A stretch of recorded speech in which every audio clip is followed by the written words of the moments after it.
Something like that.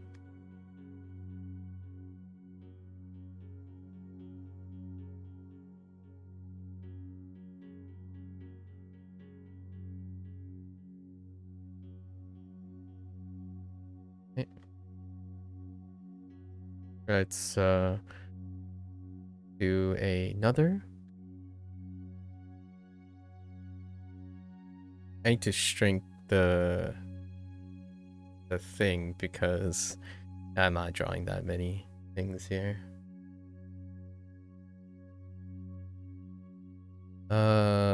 Prongs / shrimp, right? Prong / shrimp.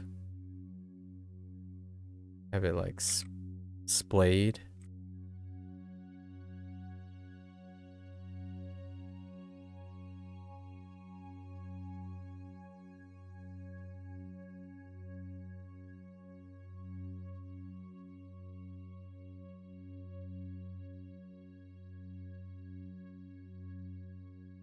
You know, I kind of miss playing Dave the Diver. I could really take Dave the Diver retro pixel approach to this.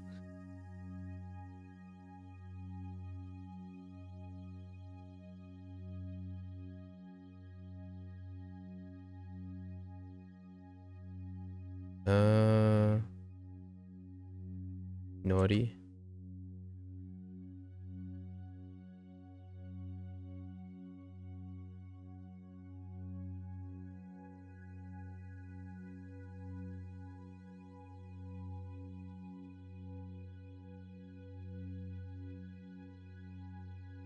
Okay.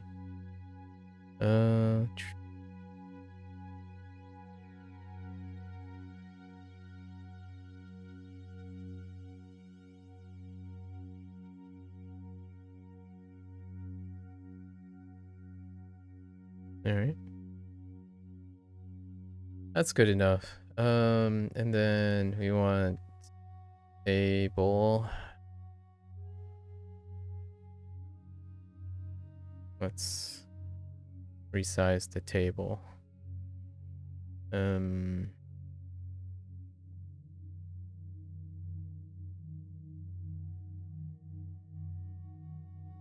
Like this part. Spring it in a little.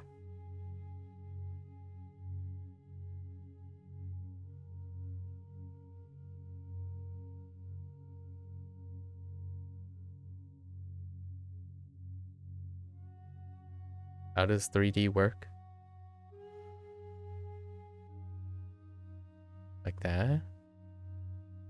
Yeah. Right? Okay.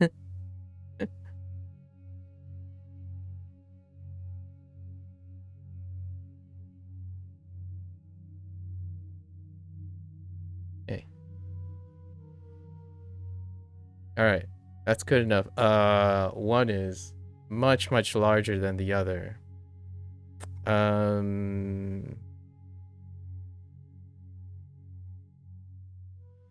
Okay, let's... If I make this larger, how big is my comp? Now that I think about it. You know what? That's fine. Oh, that's not fine. Okay, so... Let's continue generating our assets or our drawings, and then we'll resize and do that other stuff. Where? What the? Oh. Oh. Well, that's not confusing at all. Hang on. Get rid of the... Okay, so let's cut these out. How does 3D work? It's such a real statement. I know, right? Like, well, let's just draw something. Let's cut. We need to cut this selection into a new layer. Okay, so that's two.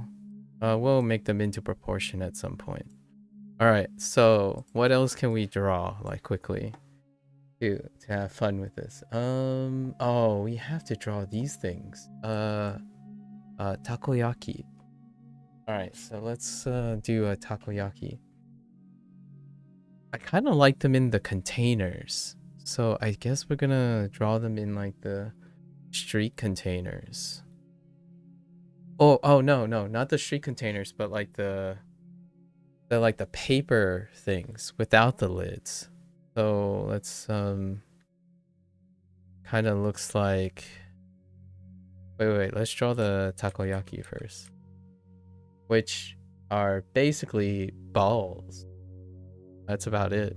Balls. So right? We'll make them slightly overlap in front of each other. Balls. You want to try takoyaki? You've never had them before? I don't have a place nearby as well. Like where I'm currently at, there isn't a place for takoyaki. The closest thing is probably like breaded calamari. that's probably the closest thing. Yeah, takoyaki. It's nice. Obviously, sushi is a little bit more accessible. I just ate this. I ate hagao before I got on stream today. In fact, there's a very accessible hagao that is available in Costco. So if you ever wanted hagao, these are dim sum is pretty portable. Takoyaki is a little bit tricky. There is a brand of takoyaki at Costco that is pretty great. Like we're talking about like 8 to 10 out of 10 kind of thing. So these two items, there are some places like that. I'm not doing any Korean things, but whenever I think about this, I also think about kimbap. And Costco also has a kimbap thing that's pretty reasonable too. So if there's a Costco nearby, there's a chance you could have something that obviously it's not going to a street food vendor and having it scorch your mouth as you try to bite it in a hurry, but you can probably get a little slice of takoyaki. I think one of the touchy parts of takoyaki is if the cook is not great, the flesh in the middle can get a little spongy and bouncing. Yeah. Costco has been doing quite well. Okay, so there's a disclaimer as well. Costco likes to do their SKUs a lot of times reflective of their location. So if you happen to be living around a place that has a higher than normal Asian population, it's not to say you probably won't be able to find it. You might still be able to find it. Generally speaking, places that have a bigger target demographic, Costco would carry more targeted SKUs. It's part of like the thing that makes Costco incredibly successful financially. They spend a lot of time understanding market targets so that they don't have like excess inventory and stuff. So if you have like a Chinatown nearby or little Tokyo or like a little Seoul, at Costco is probably have these items quite a lot more in stock, I would say. So takoyaki, accessible. I think the company is actually distributed from a Japanese place. Otherwise, takoyaki stuff from a Korean company or Chinese company, pretty reliable. Make these a little smaller. Yeah, it's quite nice. Provided you like a little chew to your. I think takoyaki is wonderful as a texture thing. If you're really into your texture being a food form, right? Not just taste, we got texture. Let's see. We'll erase this for perspective, 3D, right? We're 3Ding it up. This is like the cheap 2D, 3D thing. I call this the crutch of 3D things. Draw things in front of other things to make them 3D. Just erase the line. You can't tell. I'm drawing 8 eggs. This is obviously a carton of eggs. Can't tell.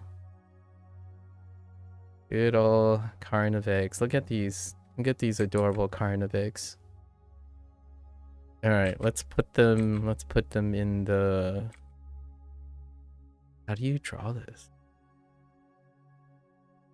So you kind of want it to like...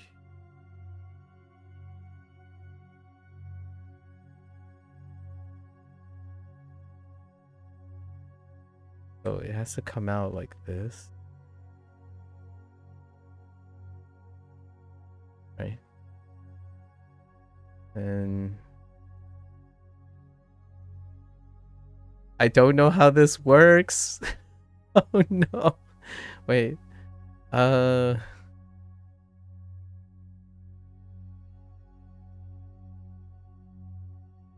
wait. Hold up. So the edge is gonna come across, right? Like this.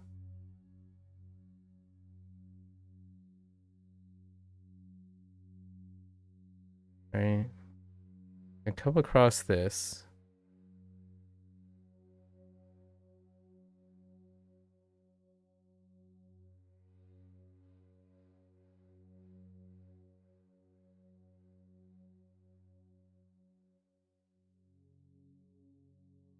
Oh,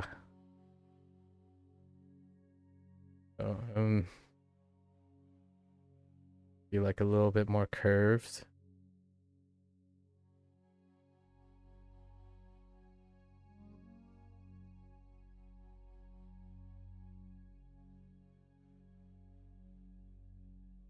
It's supposed to look somewhat like a boat.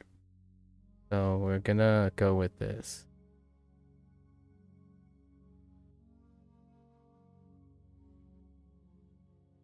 What happens if I curve it? No.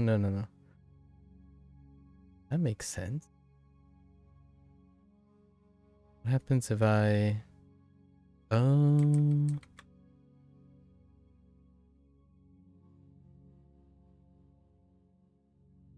No, that doesn't make sense. Yeah, this is fine. Yeah, this is definitely a carton of eggs. For sure. We're going with the carton of eggs here. Okay, so...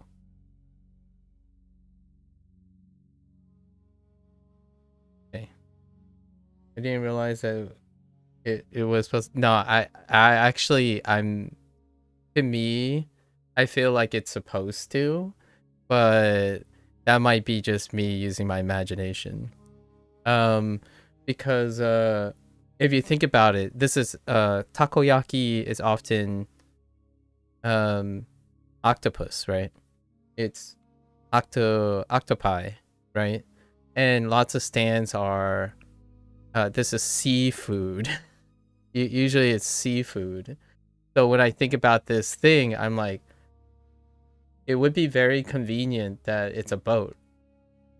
That's kind of what I thought, like the aesthetics. So when you go on like a street vendor, oftentimes their like structure and stuff kind of reminds you of like a cabin, like a cabin on a boat kind of thing. So I always imagine the little seafood on a boat because it kind of checks out. Not that I actually know it's supposed to be like culturally it's supposed to look like a boat or not.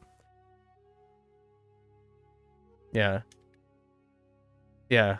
I think it's cute. Like you eat your seafood on a paper boat.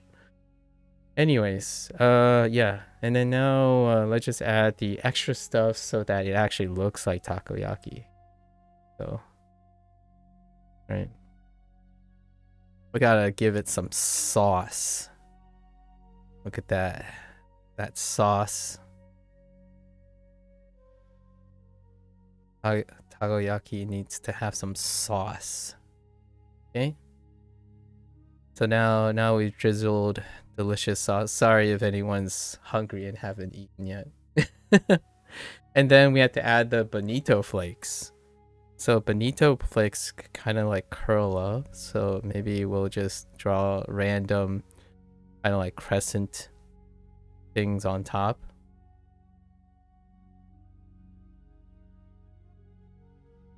Right? The iconic. I'm not particularly drawing any shape except making them kind of curl up a little. No distinct order or pattern.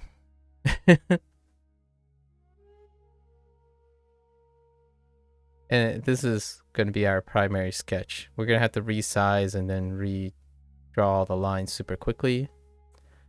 Make them look a little bit cleaner. Here's our bonito flakes. And now we have our bonito flakes. And what more appropriate than having a yeah, like yeah, like a stabbing item, right? A stabbing item. You need a stabbing item. Yeah.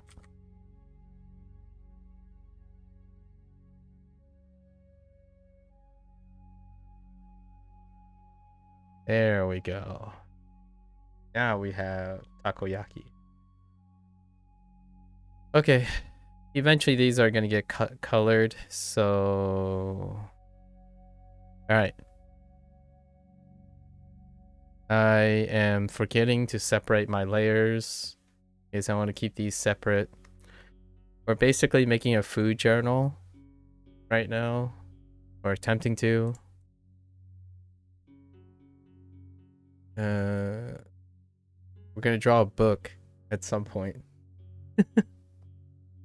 The prompt for today is journal, and all of the Inktober prompts up to this point deals with a lot of traveling. So I did lots of landscapes, and then I did one skyline already. So we're gonna try to. I did one food thing earlier. It was for snacks. We drew dango, and tanghulu, which they're kind of related. So now we're drawing even more things. Food is currently underrepresented. All right, so let's keep these separate. I think the takoyaki, you know, it kind of looks like caramel apple though. They kind of look like a tray of caramel apple. Caramel apple. Yeah, food journal. Yeah. I often encourage people, if you're having like a, sorry, this is me doing my mental health and food quality thing again. Most of the stuff I do tend to involve that.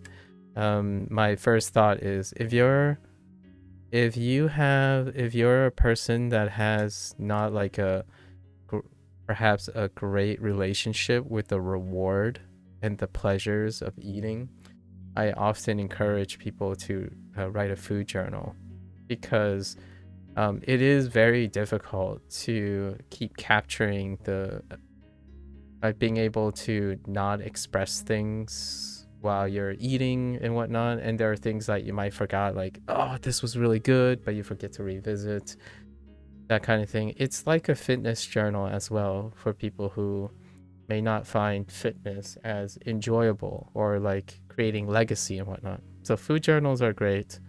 You eat something, you know, give it a rating, right? I understand like there is some pleasure to doom scrolling, like online. It's like, oh, I want to see this person react to eating and stuff.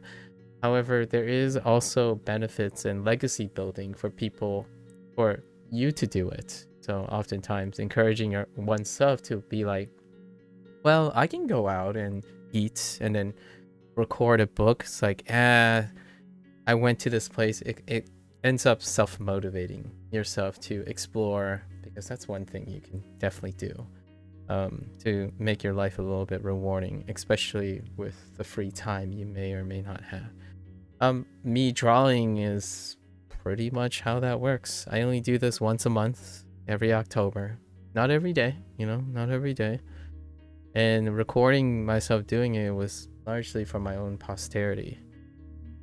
And then other people can do it too. I feel like it has often been implicit when it comes to content creation. However, there isn't like a strong push because you want viewership and all that stuff from like the influencer wants to keep you there and etc. However, I like the opposite side of things too. You can get people to want to get involved in their life. And food and drawing food, talking about food, dare I say, make music about food. It's definitely one way to make someone's life a little bit richer, right? Look forward to eating, not in the capacity of looking forward to satiate your hunger, but look forward to eating as an adventure. At least that's why I'm drawing food today. All right, let's go back to the Chinese side of things. Oh, you know what? We gotta hachur. We gotta do hachur, but they kind of end up looking like egg rolls. Huh. How do I make hachur like hachur? Reminds me of that one song about bread. Oh, wait. I think I might know what you mean. Hachur is also a dim sum thing, so let's make that. It's kind of like hagao, only it's in a roll. It's shrimp rice noodle, right? Hachur. Basically, it's saying hot shrimp chur, I guess, like roll, yeah. Or like a log. Let's see how we can do this. I think the only way this, for me, the only way this is not going to look like egg rolls is when I color it. Maybe. Just white with sauce on it.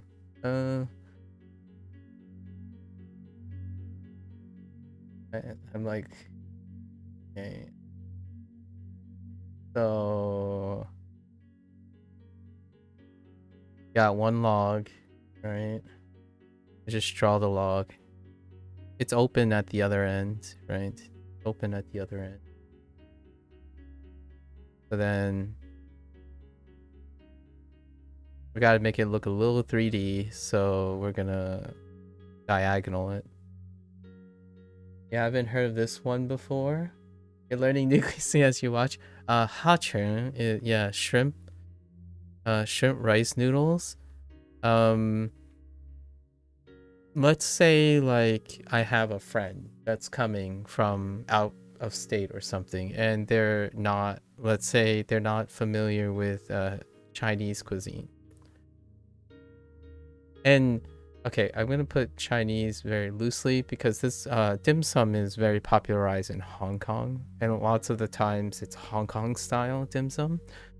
And one of the dishes would be shrimp rice noodles, or sure, right? And then hagao is the other one. So these are basically, if you have a rice noodle, white rice noodle, oftentimes it's cut into something like this thin, right? Now imagine it's just a sheet of the rice noodle. So it's a really thin sheet, and it gets wrapped around like a log. And this is the pleats. And then inside are snappy shrimps. You have little shrimps through them. And then it has a sweet and savory sauce on top, which is a bit of a mix of oftentimes oyster sauce and soy sauce. And then garnished with green onions. So that's kind of what we're going to attempt to draw here. It's very soft, it's chewy, almost mochi-esque. I think one of the commonalities, a lot of the commonalities that enriches for flavor or food experiences. You're now hungry, I'm sorry. We're gonna be talking about food for a while on this particular comp. You're gonna find that there's something that's snappy. Oftentimes a crunch factor would be nice.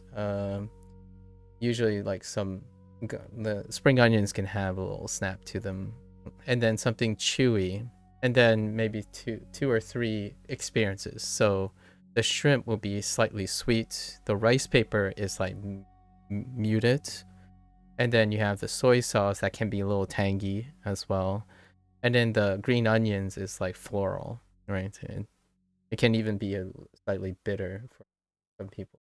That provides like a well-balanced experience. And in the texture, you cover crunchy, chewy, snappy. Largely how fried chicken works. Crunchy, the meat is tender, right? And you might have different textures within the crunch, and then a sauce. So you have like different texture experience. Pretty nice. Okay, so we draw a log. That's about it. That's all we can do actually for this product. And I guess we can color this thing. We can make like chunks in here. Are like red. You now want to draw a shrimp. It's a shrimp is a water droplet. I always like picturing a shrimp. It's a water droplet with a tail. And you put a stripe through it. Okay, you might put like little legs if you want. Then you add the head.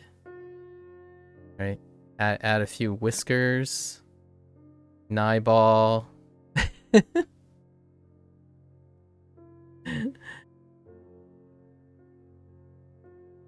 There's the shrimp. We're being a little simple, obviously. Today I'm trying to take it easy and not like just get too caught up with getting carried away. Details. I guess we draw another log. Let's draw another log here. Make it be in front of the other log.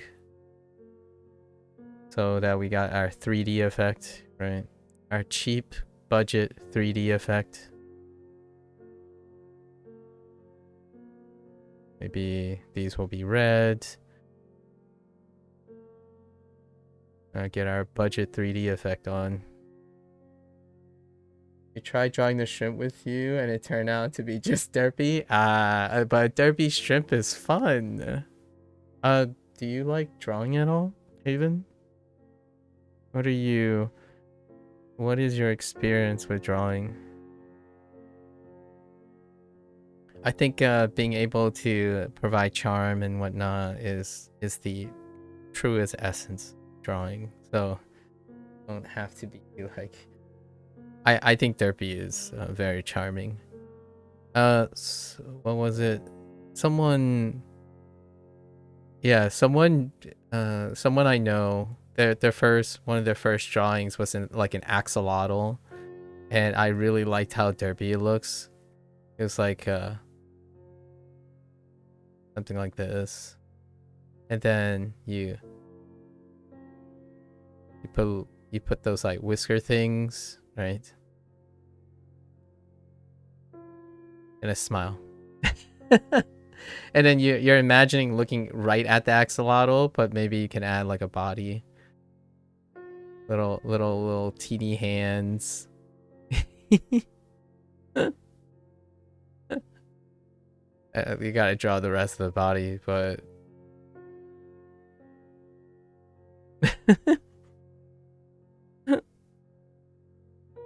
you like drawing a lot? I've been trying out digital drawing and been learning a lot. That's awesome. Yeah, welcome. Like, welcome to one of us. One of us. One of us.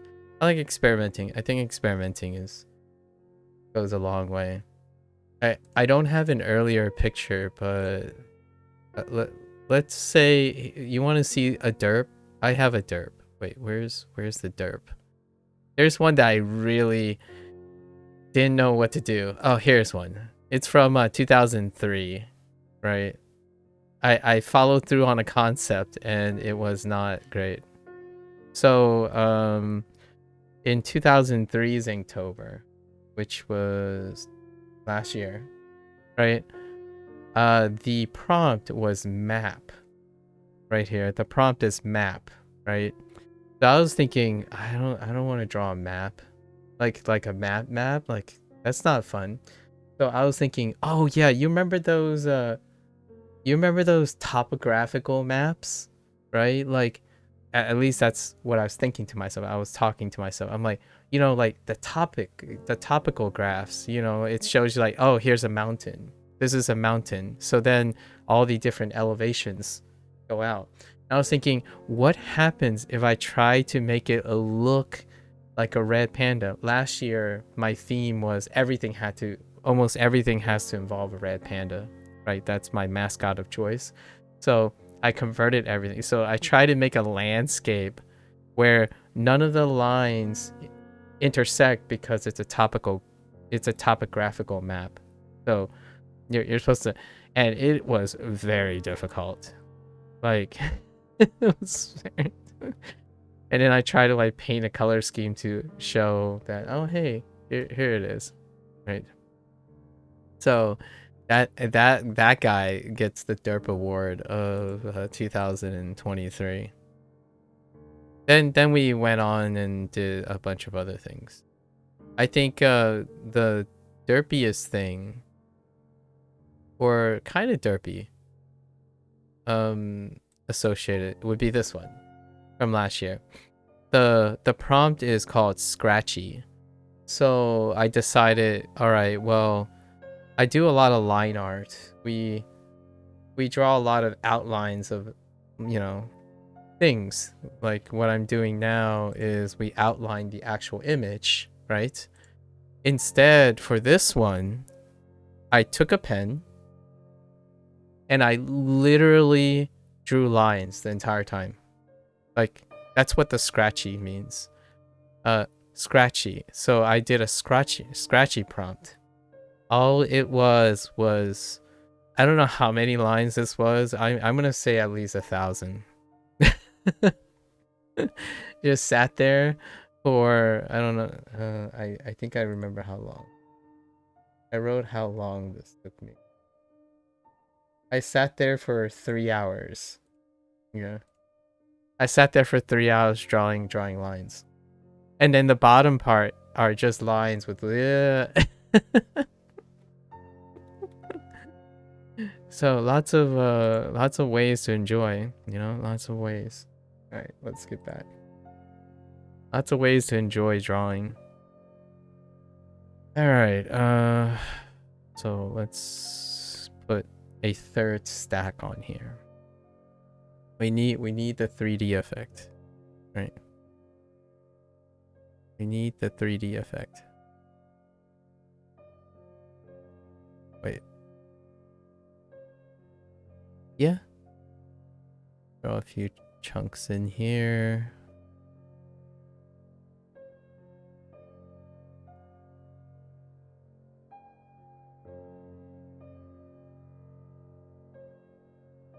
Right. Now we have a third thing stacked on top.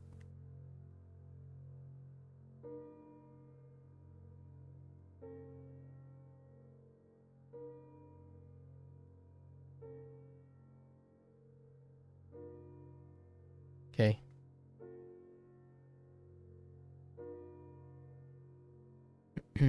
All right. So that's what they look like. They look like flat egg rolls. And okay.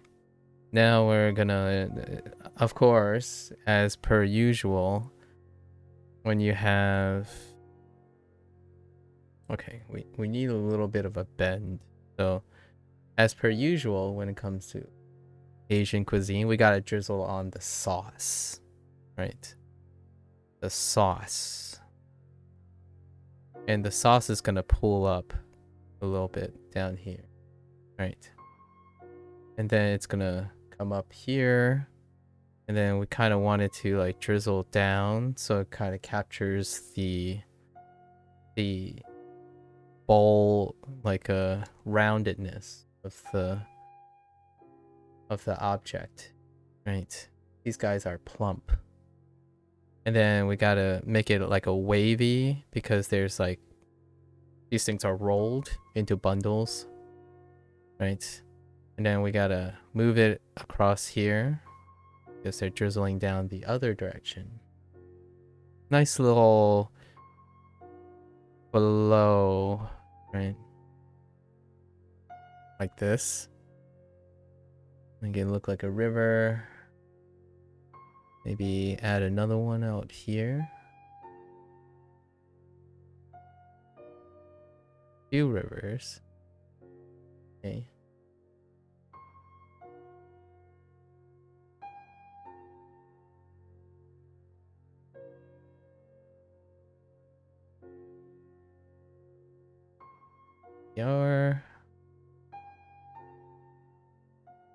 There we go. Now we have sauce. They also kind of, oh, tamales. Oh yeah, that's right. Yeah, tamales work too.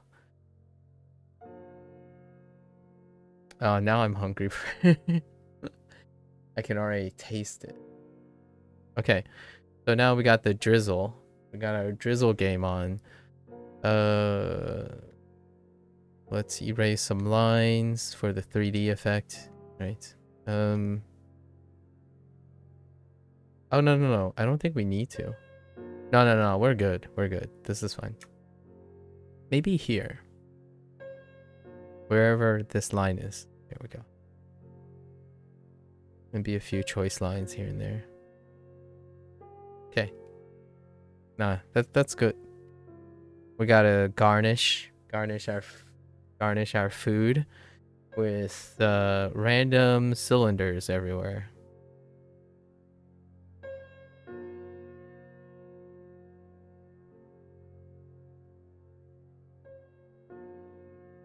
Yet another crutch when it comes to drawing.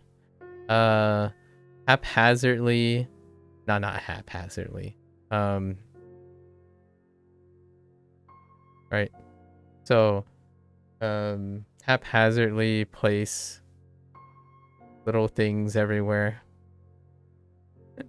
but in like a kind of like a uniform way to give it interest.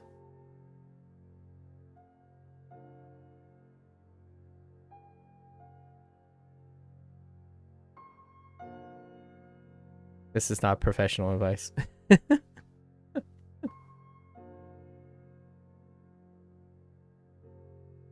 Let's put one like snuggle. Let's have a few snuggle next to each other, right? Little tiny ones to complement the little guys. Okay. They need some will be lonely, some need company. And then now we have now we have our Achin. Oh yeah, these two. Yes. These are my mascots. That's where I started the whole drawing thing. The two red panda plushies. There's a story behind these. There was originally one, and the other one got lost. So someone, a friend of mine, he knows who she is, gifted me one of these plushies. It's one of those things where you donate on behalf of someone to a conservation for like red pandas, right? The zoo, and they would send out the plushie to the person that you donated in. It's kind of like an adopt a star kind of thing, a jig. And the one got lost. So, you know, at one point, this friend called and said, "Oh, did you get something in the mail recently?" And I'm like, "No, I didn't get anything." And then, so, she went out of her way to request, you know, getting a plushie to me at some point. And then the second one made it. A little down the road, I found that the other one was found. So now there are two of them. So it was I like to think it was a Christmas. It was during Christmas time. Yeah. That was the story, more or less. Less articulate than usual. Usually I make it into like a dramatic experience. However, I think that's sufficient. We gotta put this guy on a plate. So we gotta put these guys on a plate.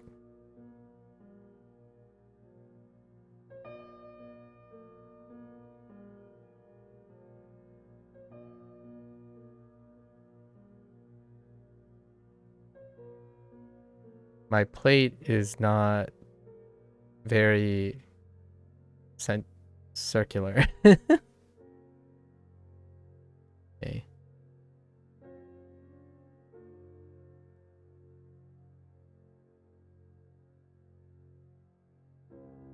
I think we need to like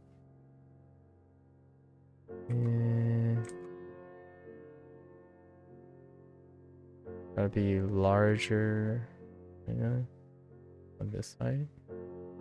It looks fine. That'll be our plate. All right. Ooh. I think this side needs a little TLC here. Okay. I think this side has gotta come out a little.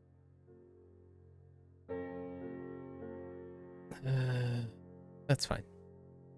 Good enough. About that side. All right. So we got our other. Let's collab. I told myself I would stop at 4. The heck is this?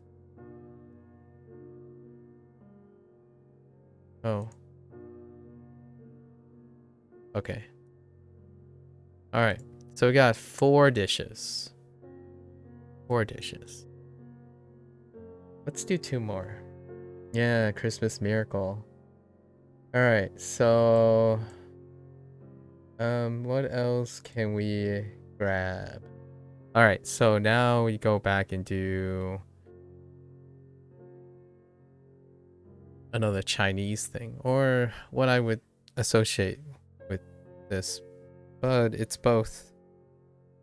We're gonna do hot pot next. So is 火锅 or dabenu or dabenu, and it's shabu shabu is what we're referring to in Japan. I think we're gonna do the thing that gives it away nowadays, contemporary hot pot. And contemporary hot pot, I think it's more iconically defined by its bowl these days, and we're gonna do it this way. It's kind of like this, right? And then we have our container, right? Let's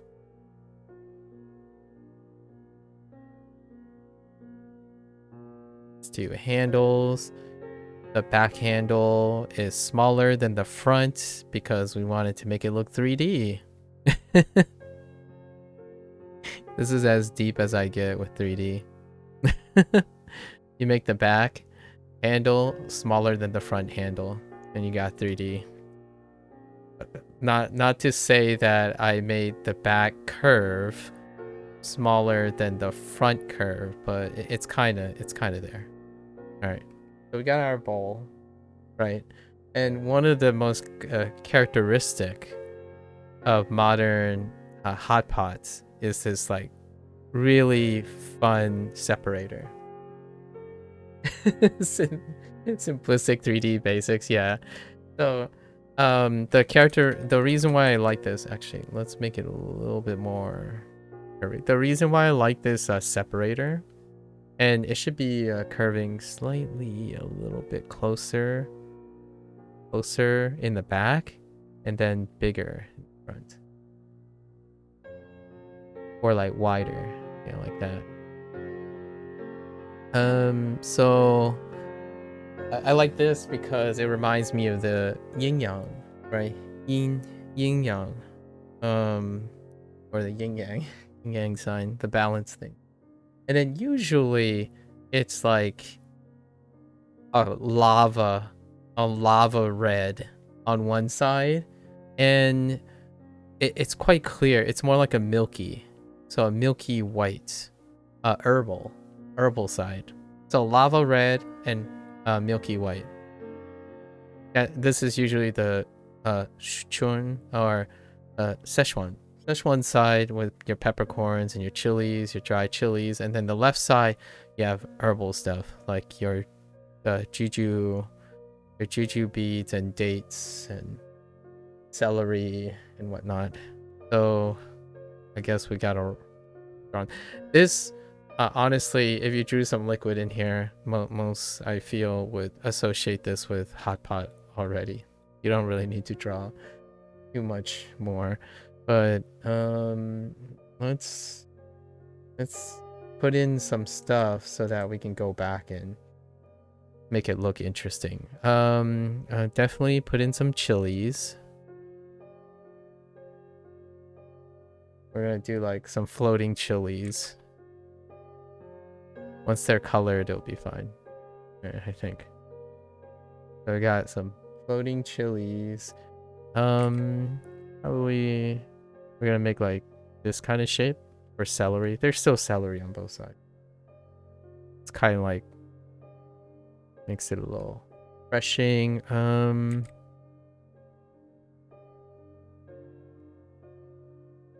We need to put in some nondescript stuff. Tofu. Oh, you know what? It could be like half submerged. No, that's fine. Maybe to put in some bubbles, which will color it later. Right.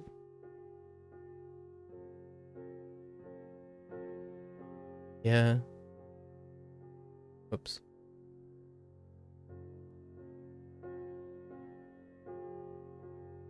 I think this one is more going to rely on the coloring side of things.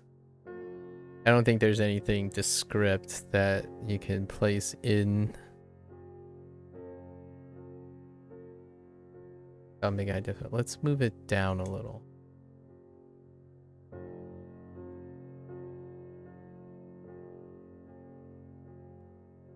Because 3D, we need to maintain our 3D. Means that there's got to be like a solution line here.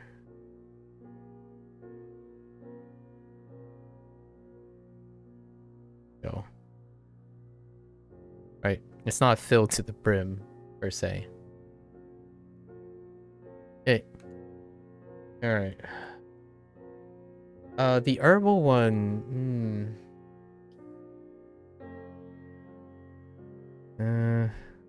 It's fine. Let's draw in our solution level here. It ends up being like circles and stuff. Let's put in like shrooms. Maybe.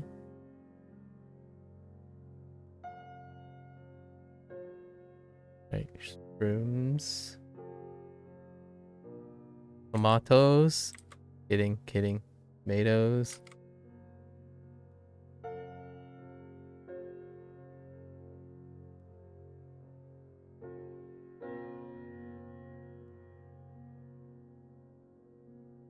I don't know if that actually looks like a tomato, but it looks interesting. Let's put in some bubbles.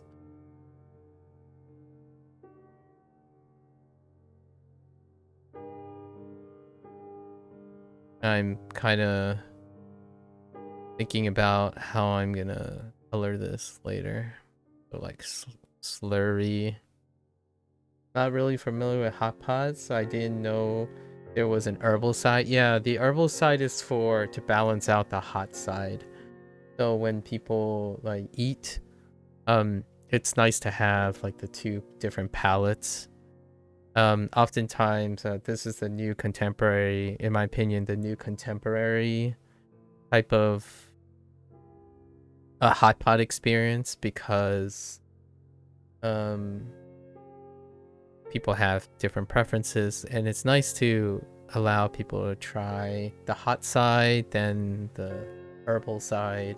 The herbal side is incredibly mute, like super mute, so it almost seems like a palate cleanser, and it keeps for those who like to eat very cleanly, right? Clean stuff. It's pretty much a vegetable broth. Not intense, very open, very agreeable.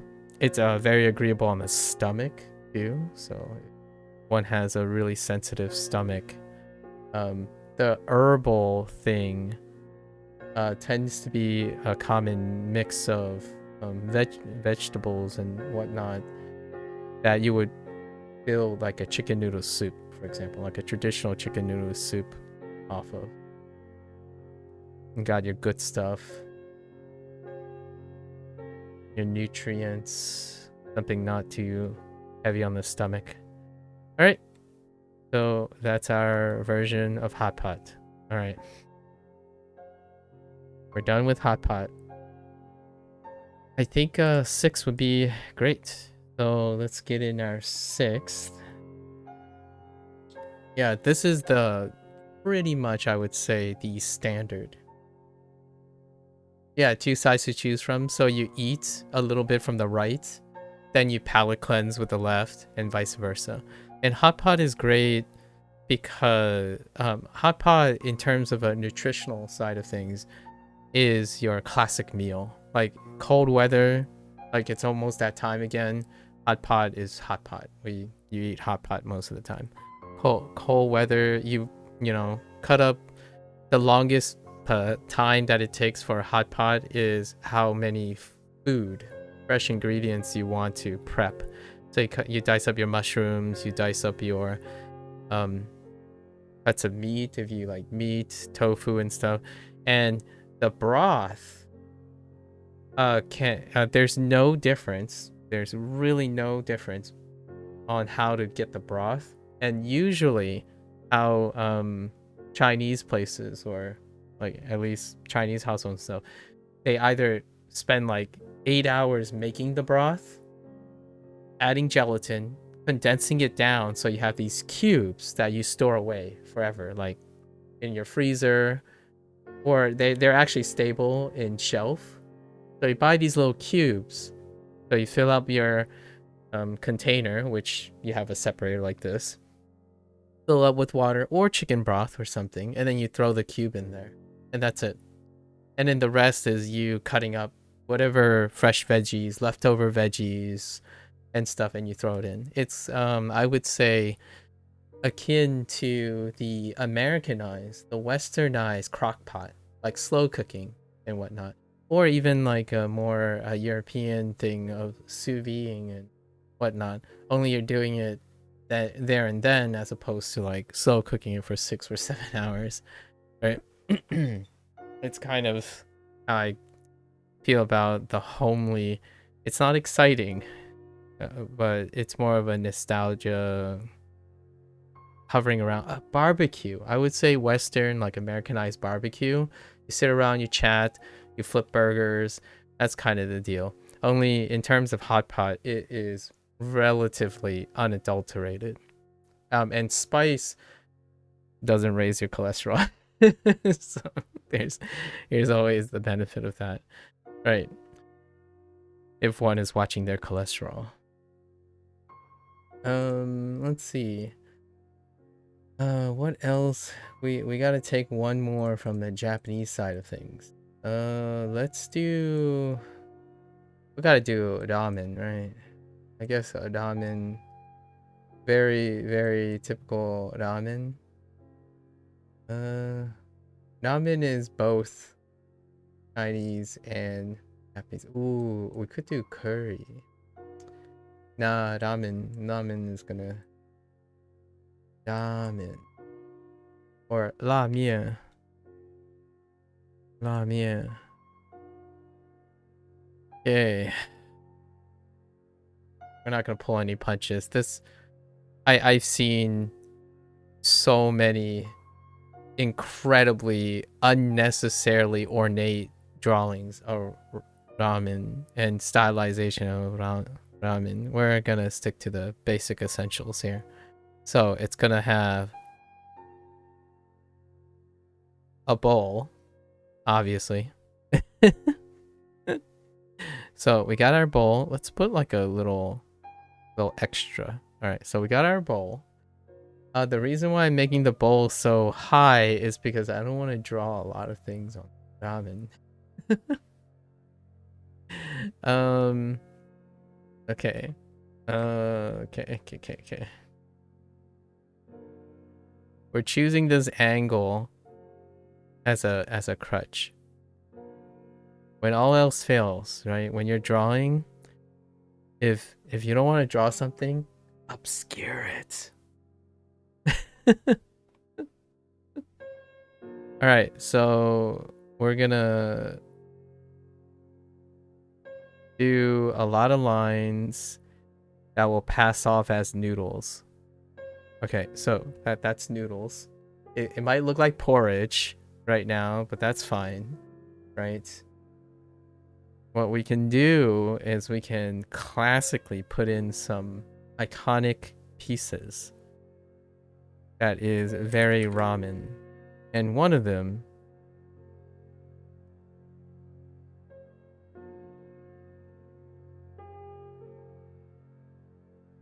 is the swirly imitation crab. Right? So we can put 2 of these guys in there. Oh, and then we got to do our 3D trick, right? We got to put one behind the other one. That's how you get the 3D crutch, you know. And then we erase the noodles behind it. So then we definitely know. We definitely know. What else usually is in ramen? A piece of nori. So we're gonna flip that. Okay. So we placed nori, the seaweed, right? The seaweed. And chashu. We need chashu. The pork. I don't. Let me think. How do we make how do we make the pork? Okay. We'll draw the one that I typically think of. It's kind of like a strip, but then it has like an outer strip, and the middle strip is, yeah, it's just concentric circles. So we'll place one behind that too. So two pieces of chashu.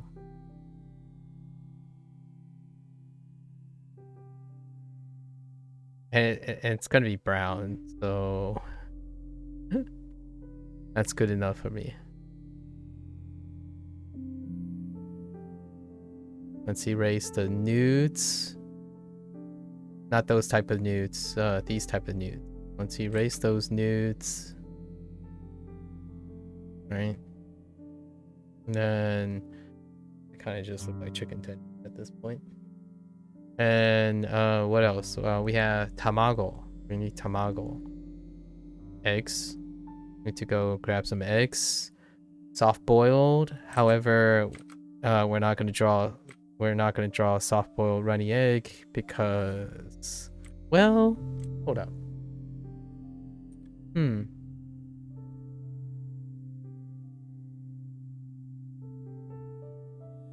Okay. There's our soft boiled egg. That's a little bit drippy, right? A little bit drippy.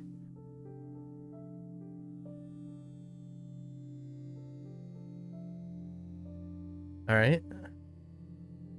And there we go. Oh wait, and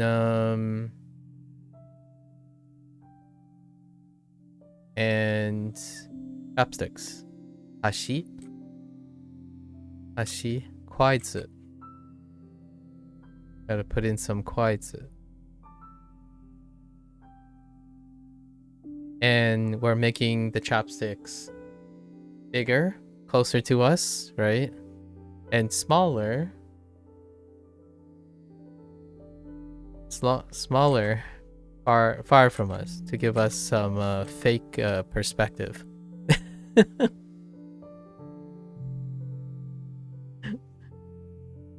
Some fake perspective.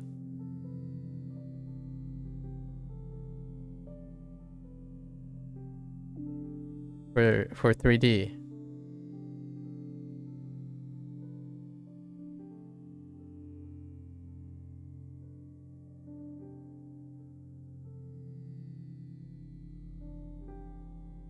All right. There we go. Those are a little bit chunky for chopsticks. That's okay. And then let's erase some of the lines.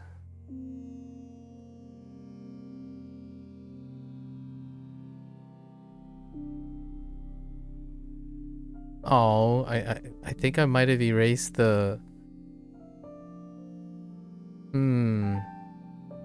The egg is too obscured. Hold up. We don't want to obscure the egg too much.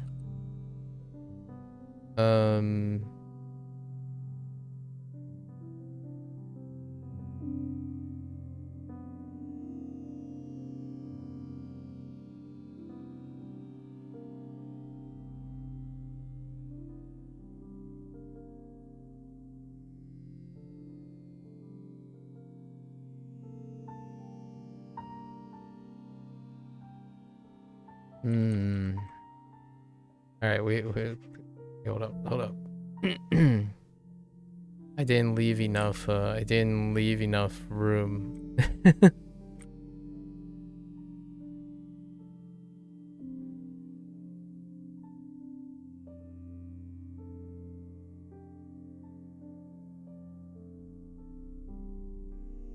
Let's just make them very, very thin.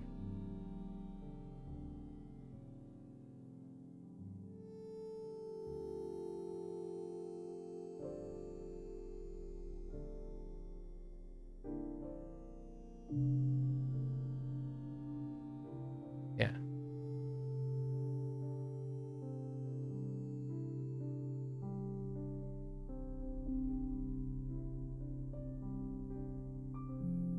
Okay.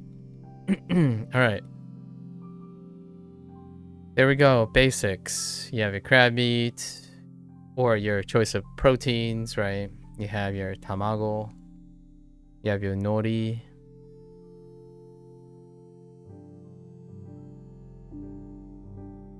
Your chashu. Your nudes, which you can't you can barely see. And yeah, there we go. Okay.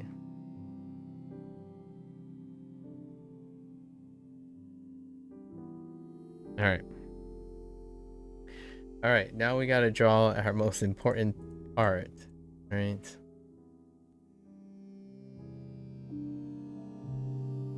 The whole point of this prompt. Wow, we only spent an hour and a half. We haven't colored any of these. I think we're gonna use basic plain colors, and then we're gonna do like an airbrush to give them directional lighting, and that's about it. And then make them look like stickers, maybe stickers. Throw in some effects, like thing, some highlighted effects or something, and it'll look okay. Okay, so it'll end up looking like a scrapbook with pop-ups. Let's do our book. I feel like ugh. Ugh. Sound effects makes the drawings more impactful. Ugh. Ugh. Okay.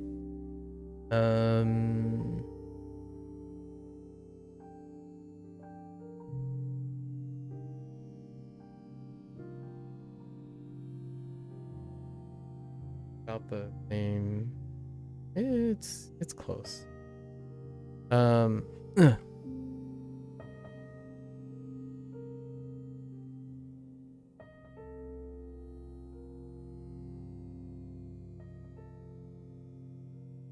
Wait. Oh, this is kind of annoying. Okay.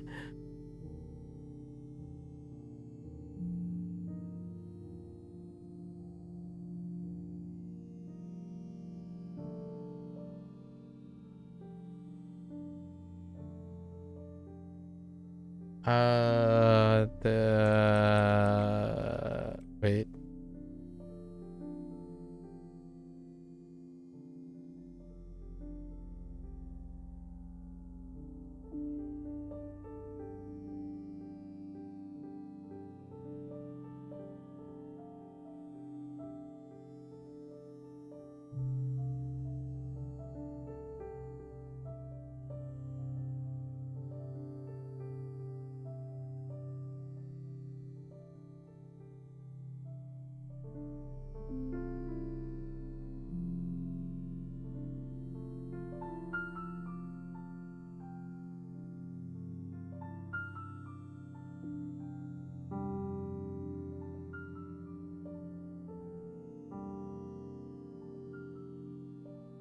This is my makeshift, my very quick, rough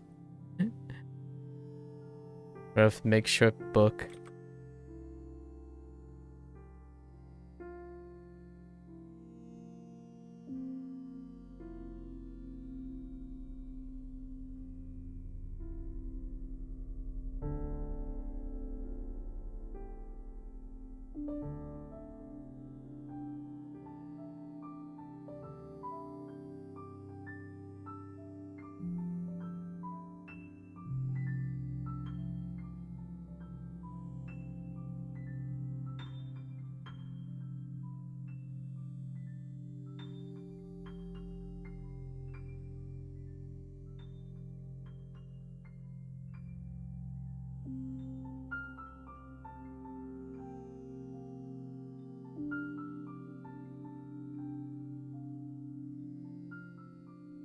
I think that's good.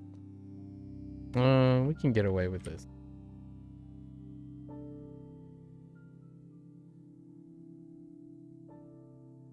Okay. All right. So let's put everything into size. Okay. All right, let's rearrange this.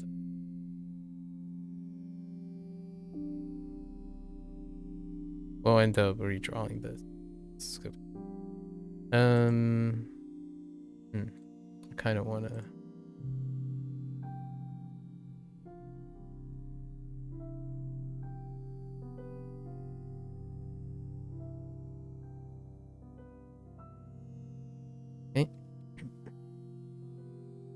Okay. So.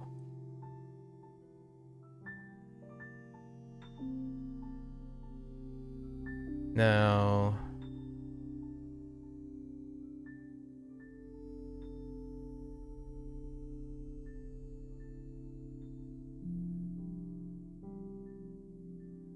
Maybe stretch it a little.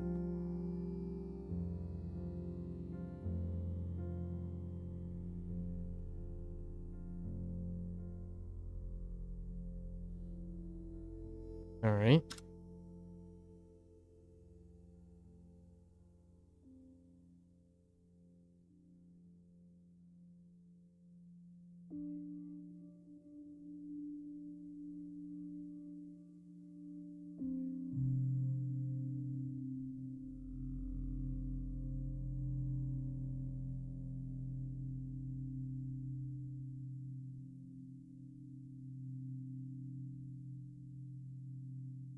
All right.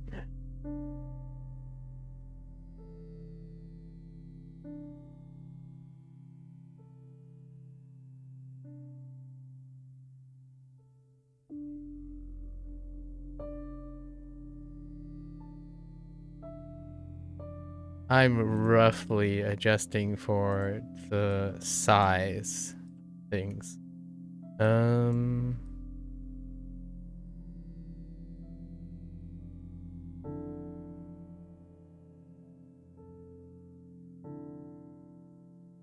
And then we're kind of balancing the comp. What's next? One. No, it's one. Slowly coming together, indeed.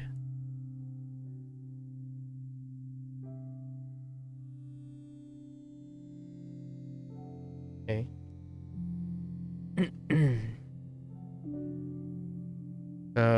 This one. Oh, I think my takoyaki is the winner here. The scrumptious winner. Oh, actually.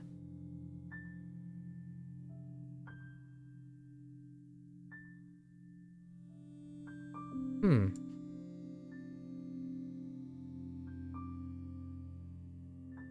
Yeah, this one is definitely much smaller.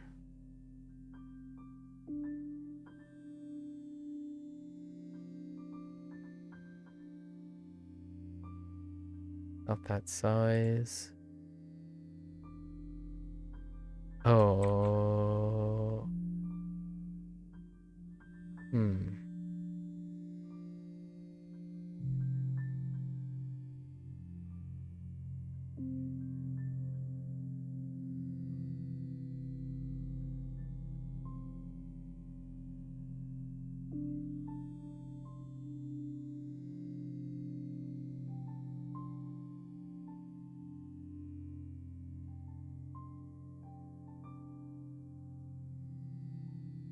Hmm. Okay. We're gonna shift everything to the left, right? Yes. Okay.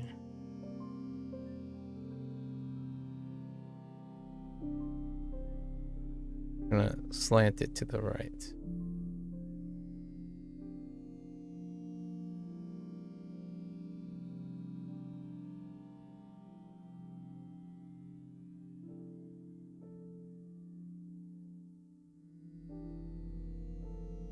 Yeah. Okay.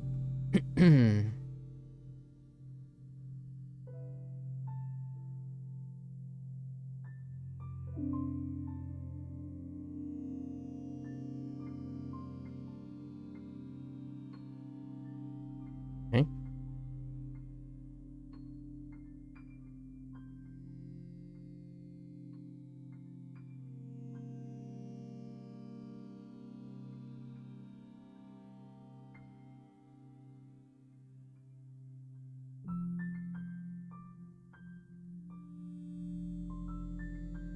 Okay.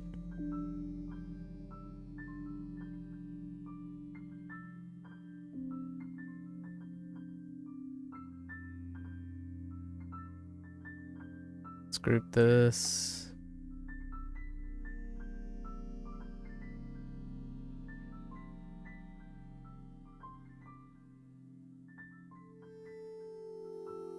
Okay. All right. Now, I am gonna do one last proof for everything. So let's stick this in here.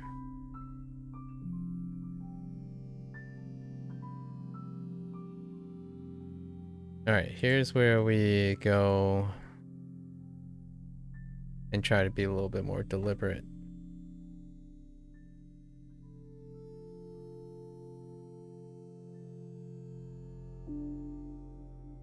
We're almost 2. Okay. So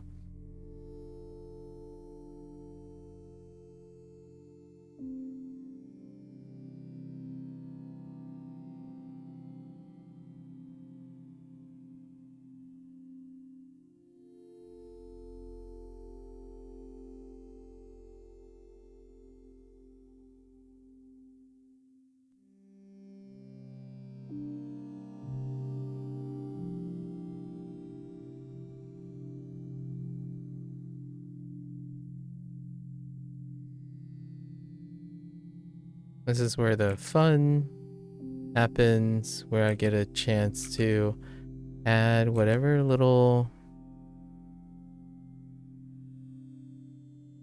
touches I can find.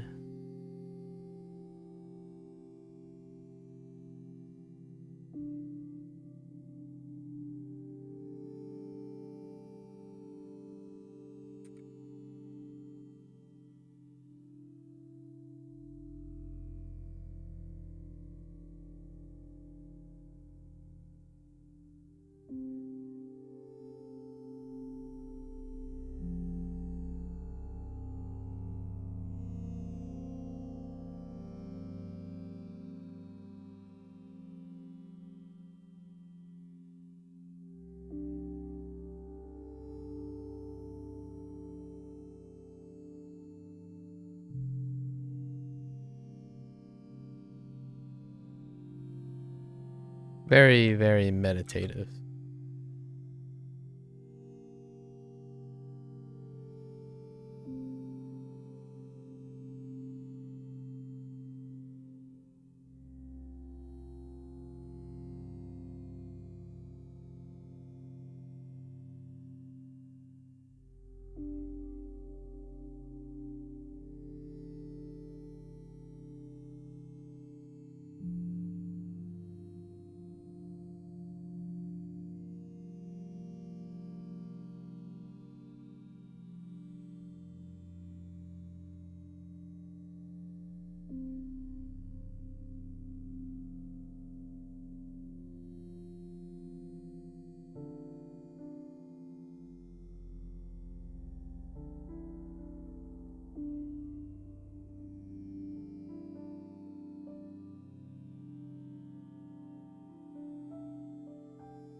It'll be worth it in the long run. Trust. Trust in the process.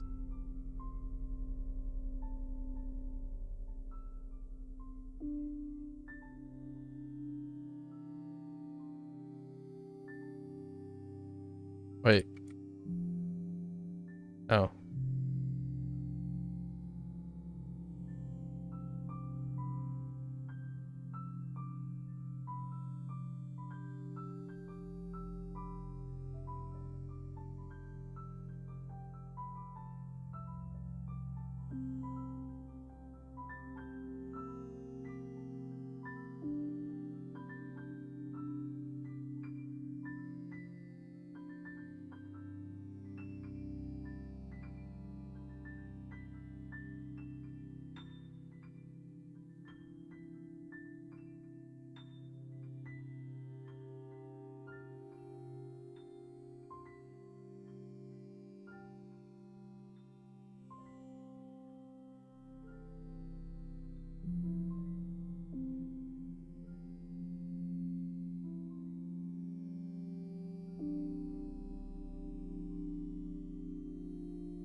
How long does it usually take to complete the drawing? For me, for like Inktober, Inktober related things, I try to keep it within 2 to 4 hours.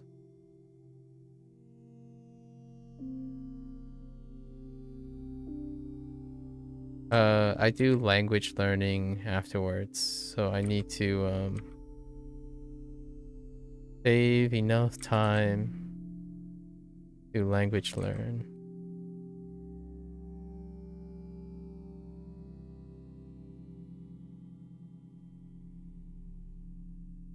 This one, since I'm only doing one prompt today, 4 hours. 4 hours is usually the desired amount.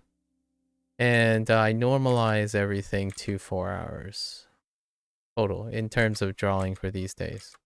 4 hours per day. However many prompts I do, still keep it to 4 hours. Unless I digress and talk about like real a question that someone has or something like that. That can go along a little bit.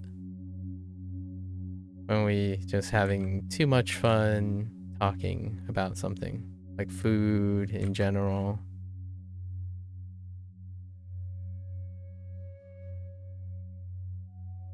This is where this part, purely I don't really need to do it. However, I kind of like going over it.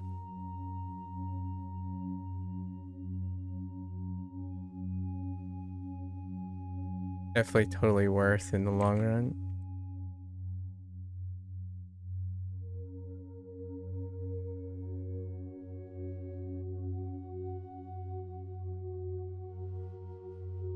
We should start with.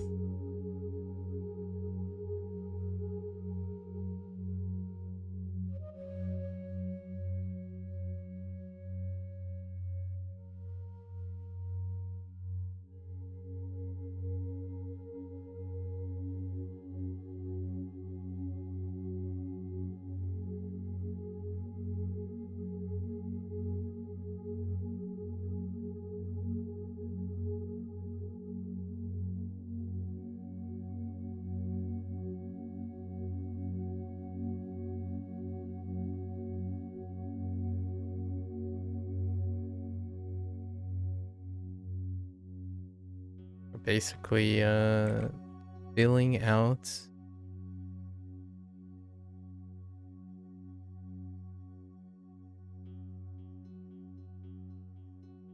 our toilet paper rolls here. You can't unsee the toilet paper roll.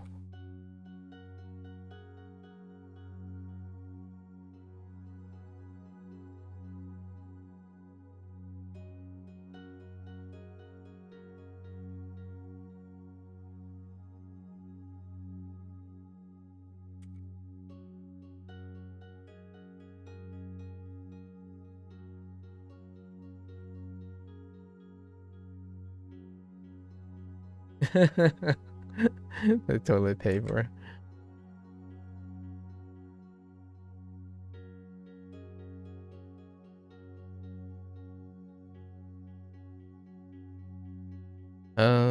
Here's a shrimp. I think I included a flayed prong here.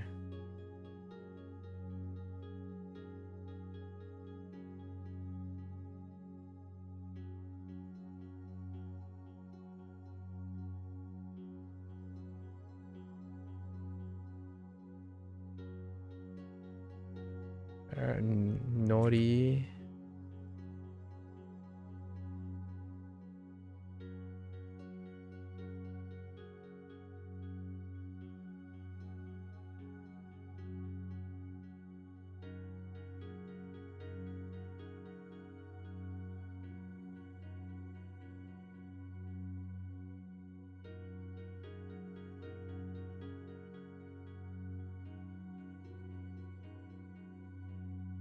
I think one of the nice things about digital art is this part where certainly you can be like the goat and not have to go over things again, you know, finish your sketch immediately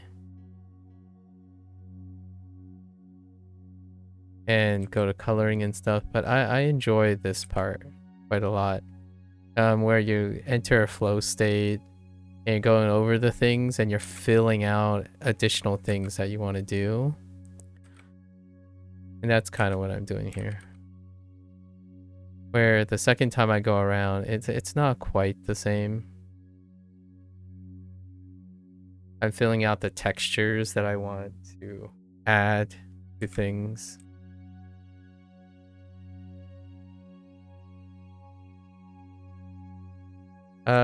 Usually I save this for the end. Today is more like a sketch day, so we're doing some sketching.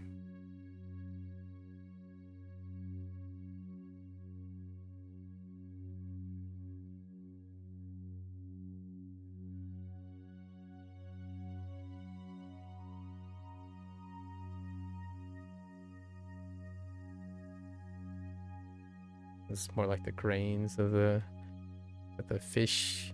That kind of looks like a smiley face. Can't unsee now. There's a smiley face in there.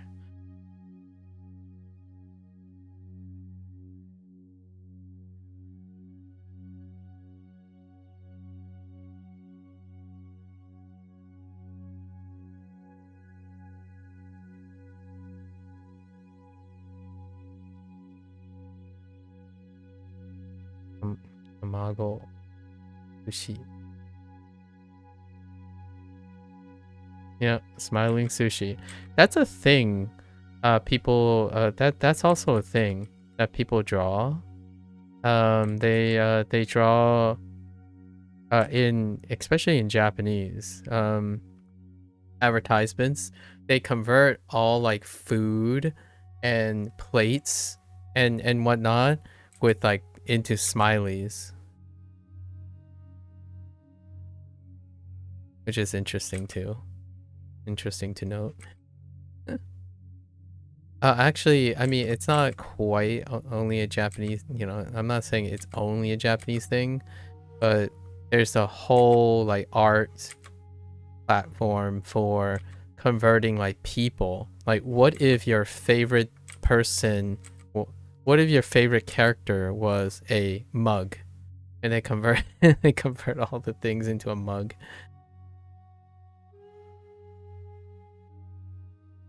Live, yes. Live, laugh, love, smiling sushi, yes.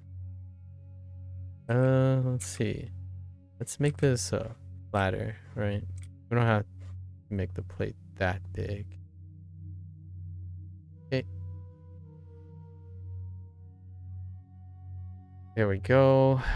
Let's try. This one's a little bit tougher. Definitely tougher to proof. This is my proofing stage.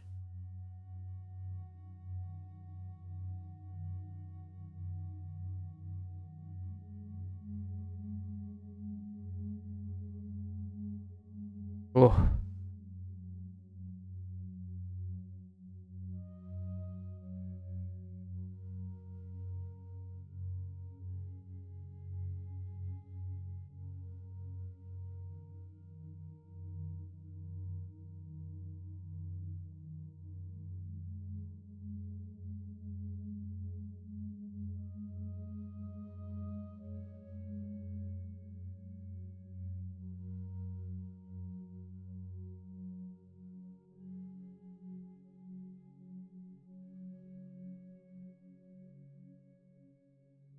So right now I'm basically putting in where I think the bamboo pattern would be.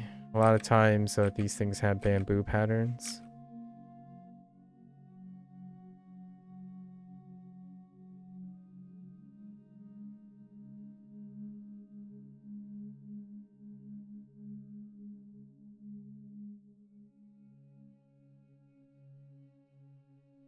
trying not to leave like gigantic empty spaces, more or less.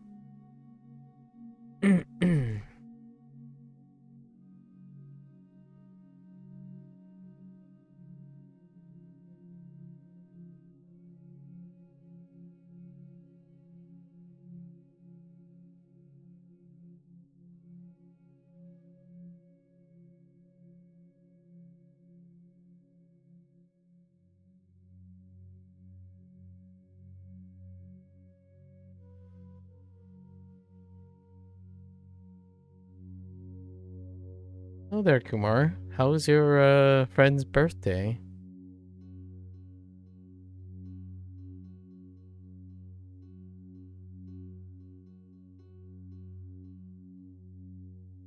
Are you back from the festivities?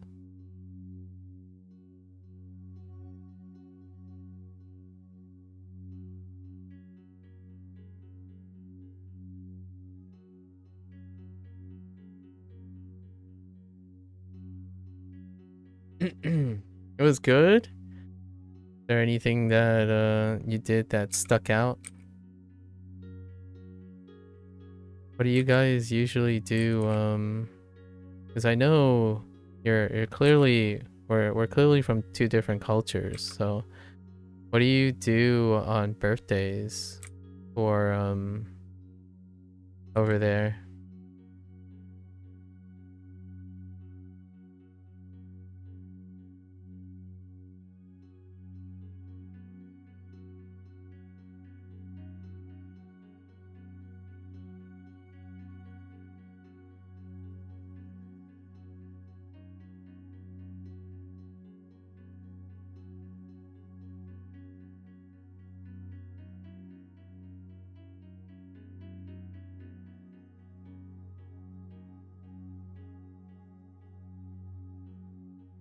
Oh, your friend is American. Oh, okay, okay. Fair enough.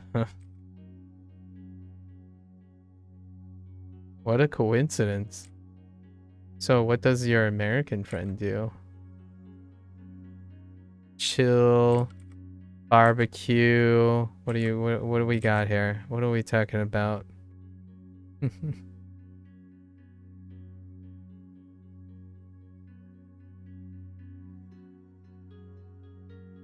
I don't do my family and I were like we don't really do birthday things. It kind of comes with age, I suppose. Yeah.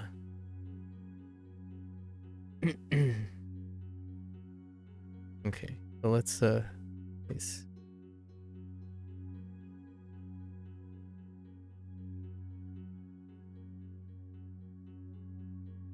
Right.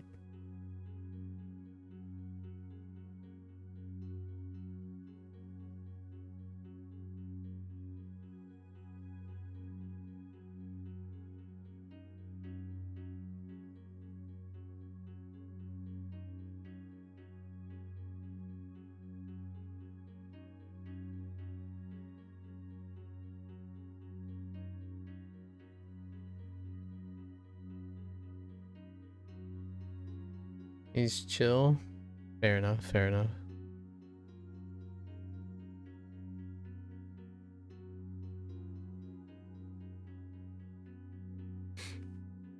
All right. We're almost there. Oh, this one is a bit of a struggle. It's gonna be very reliant on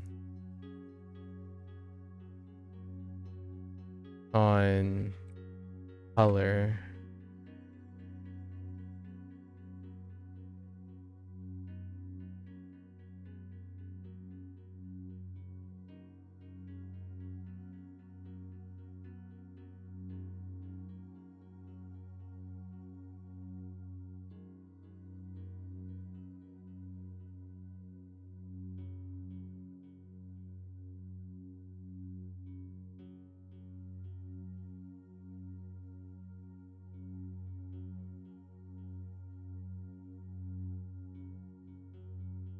Go.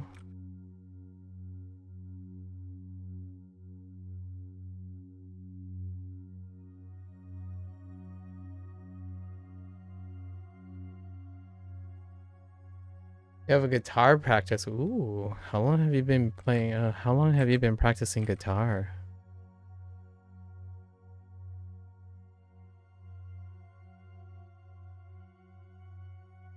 I dabble in guitar. I actually have two guitars here, but it's more of a hobby thing.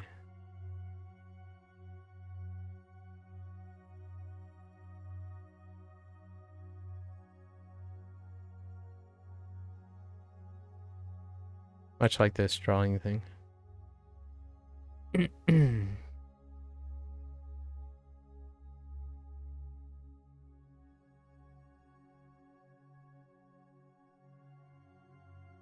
1 month?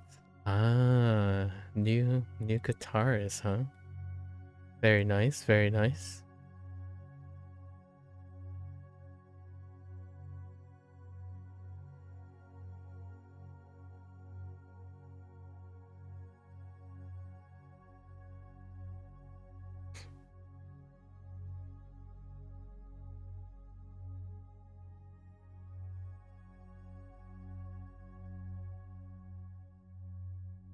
Okay.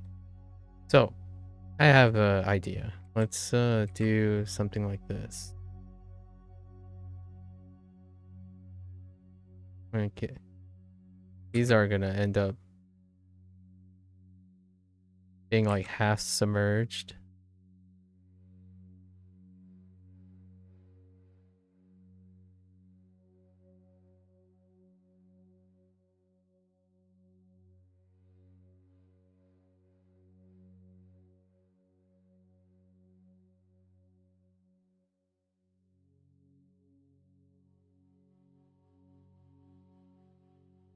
Am I making food? Yeah. Today's prompt. Today's prompt is a journal. So I'm making a food journal.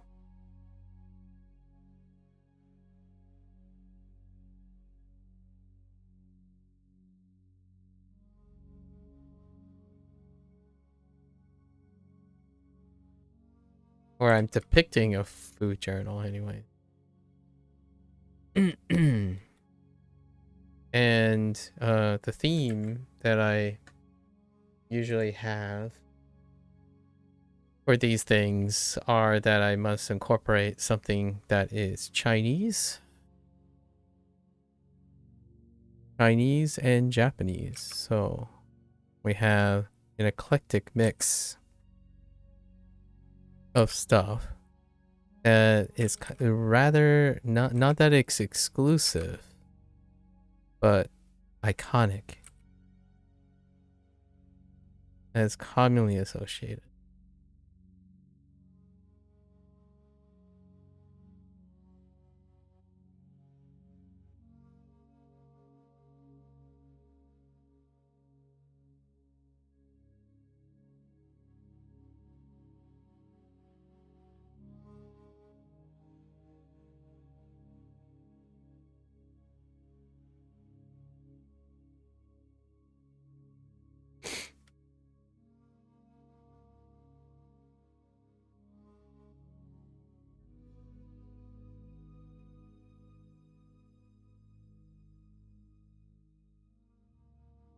Okay.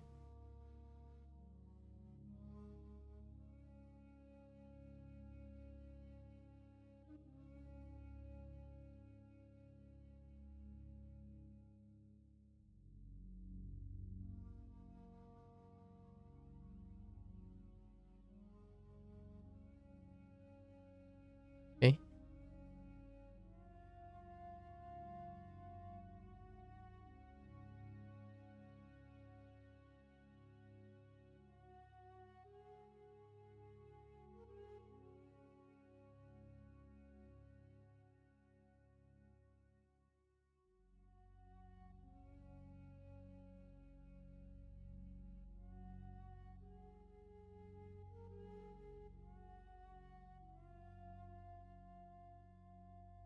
I have no idea. What we're throwing in like random stuff. think I was gonna make this into like a date or something. Yeah.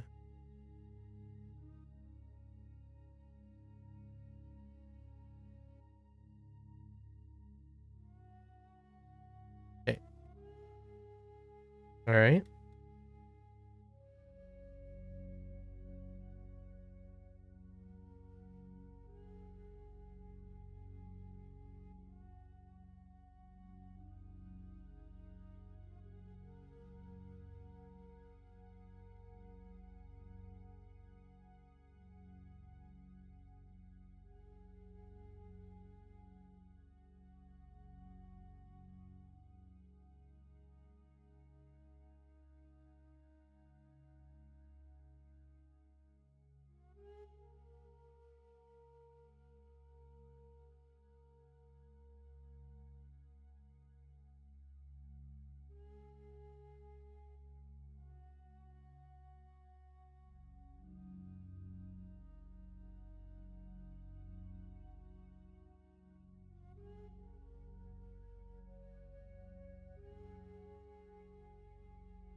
Thanks. I try, you know?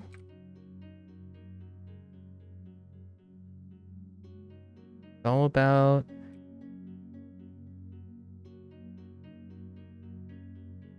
about imagining things.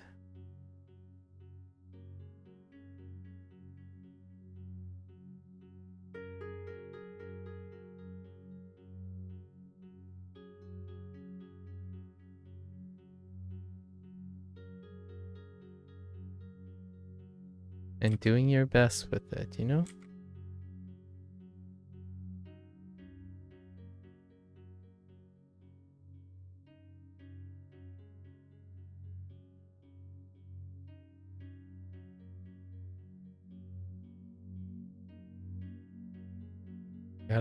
Gotta clean.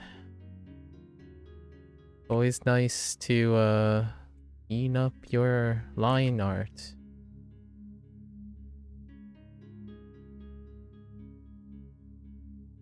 And it doesn't take years, I would say. Let's just say, you know, I draw once a month every year. You can do the same too, you know? If you ever want to draw, don't be a stranger. This stuff, when you're enjoying things, things just come right away. I like the whole guitar thing, right? Hopefully you find your guitar lessons fun, engaging, and the rest is history. Yeah. Okay. Oh. This one was still a little... I still need to do my patented erasing. Alright. Here we go. Our stuff is being cleaned up very quickly. Yeah. So now, as we're going through our sketches, right? Now we have cleaner lines. So when the lines are cleaner, when we color over them, they'll pop out, right? And then we still got to do other things. So we go from something very sketchy to something presentable.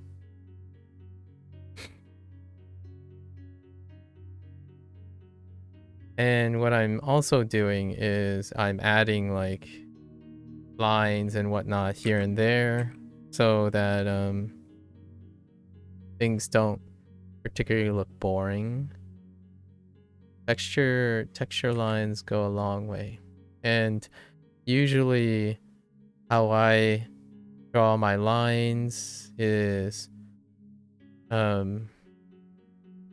where I'm trying to create flow. Basically, whichever the direction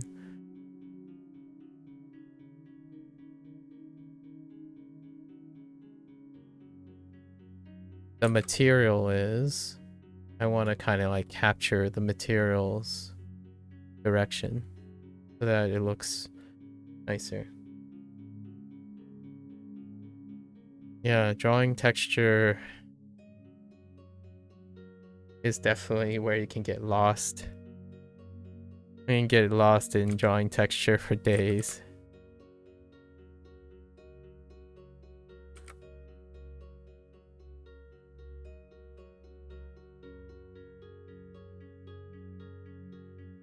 I'm doing like a quick and dirty so that I don't spend way too much time.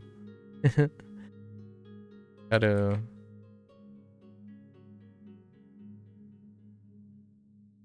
show some restraint.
Gotta go eat. Take care. Enjoy. Enjoy.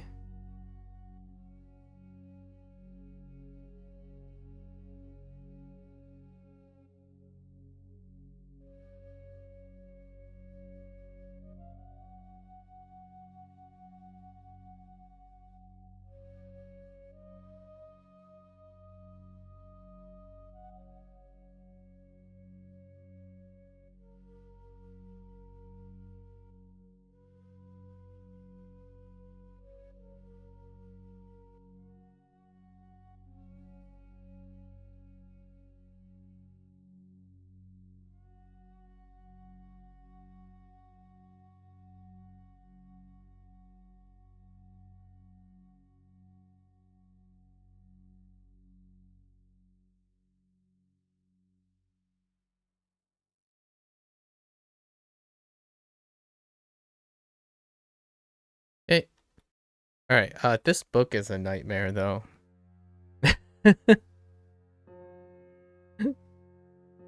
Hmm.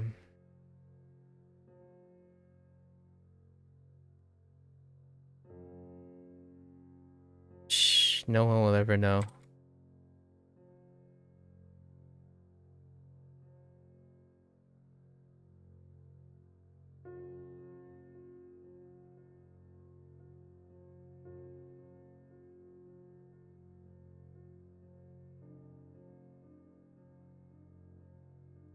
Hmm.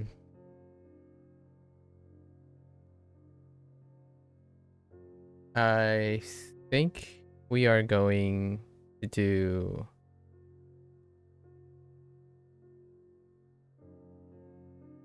No, no, no. Yeah, we're fine.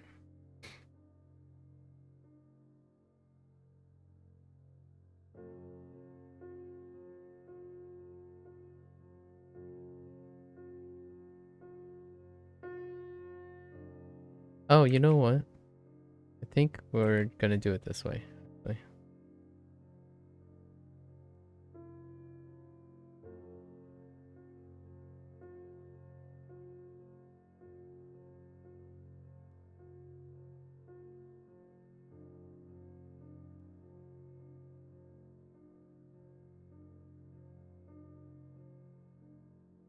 This is where I would strongly consider using a text, using a vector layer. Because, ooh, my hand is not that steady. But I haven't. I have a idea. Oh, we'll box it in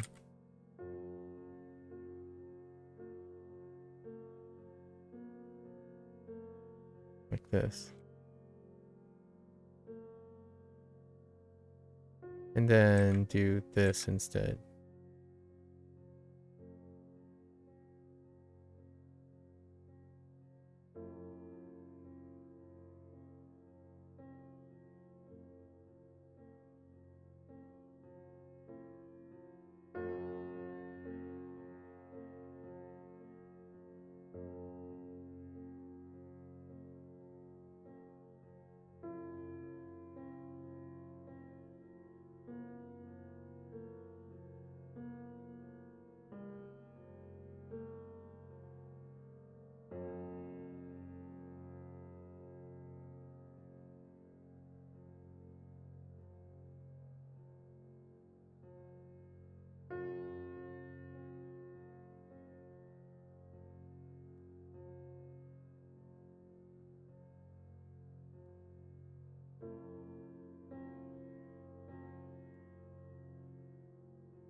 Okay.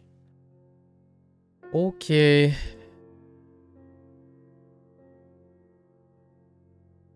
Good enough. Okay. So, now we are gonna take some basic basic coloring. Just basic color.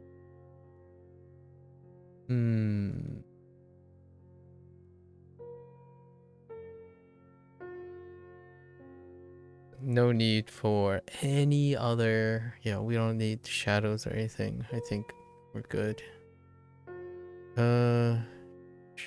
Hopefully. Oh.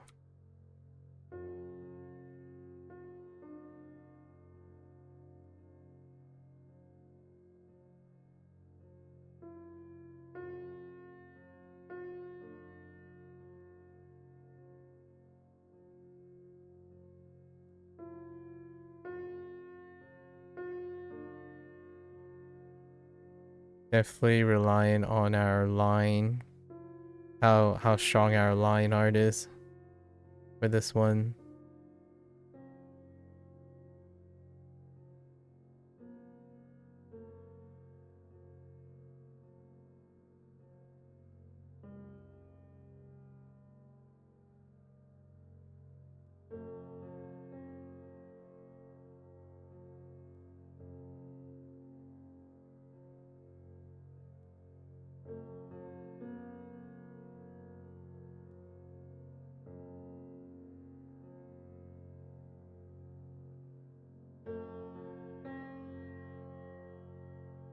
Or do some very basic lighting stuff. No time for 2 hours and 23 minutes.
This is our reward. Usually this part is like the no stress part, right? It's our reward for excellent line work, filling in, coloring. Kind of reminds you of your old childhood days where you took a coloring book and then color,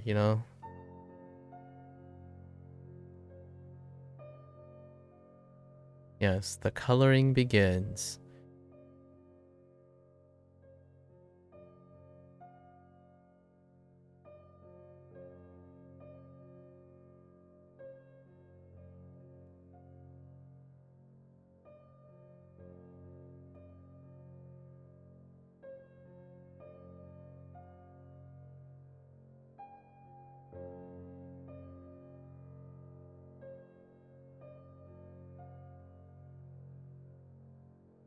We're going to take a spray paint approach to adding coloring depth, like lighting depth.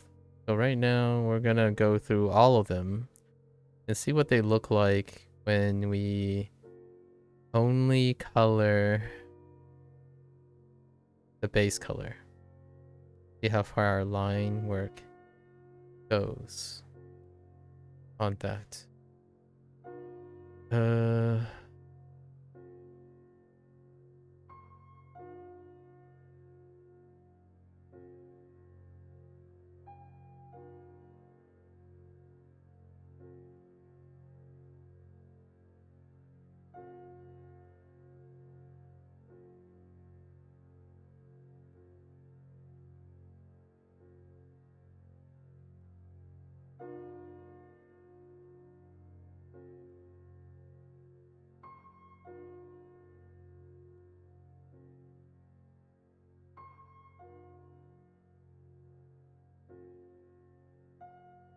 Gotta at least get the base colors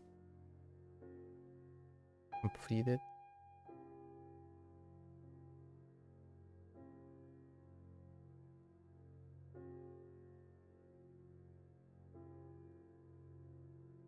Okay. All right.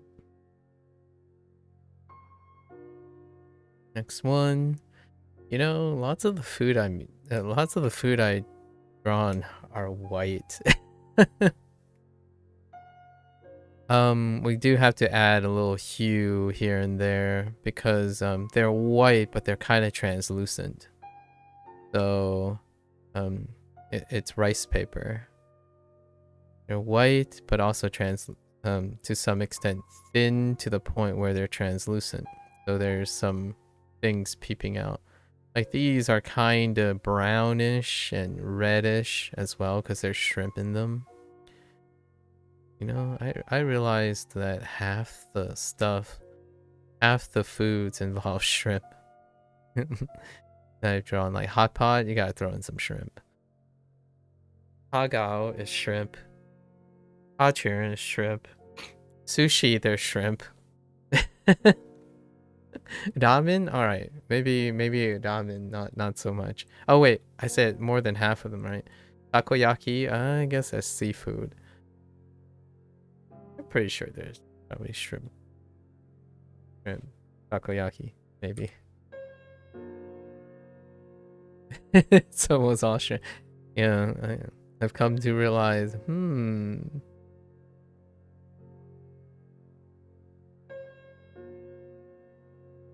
I feel like I'm a little biased here.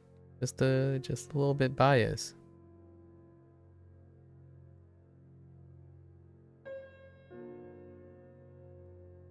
Real talk though, prongs and shrimp are like a very big staple of Asian cuisine. Just a little bit, a wee bit biased. I was gonna do dessert, but I think we might save that for later. Like, there's also another thing that I avoided, which was to do dessert. Dessert is like a whole nother can of worms, so we did not go into dessert.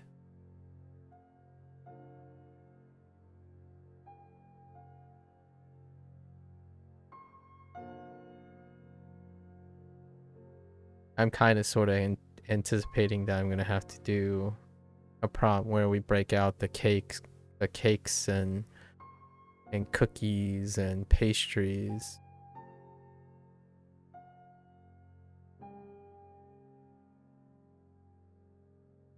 Okay. Simple.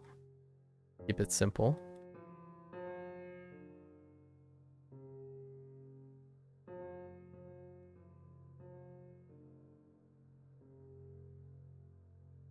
Actually, let's go.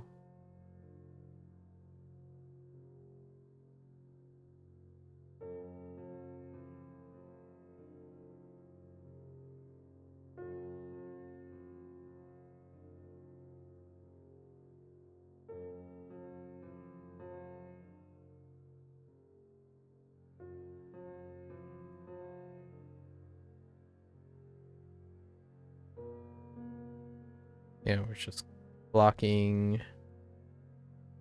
all the surfaces that have color. No need to worry about the other stuff.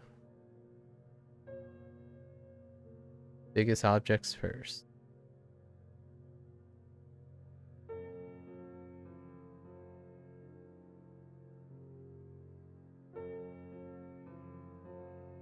So here's a funny thing. So it's not neon green, it's more like a really washed out green.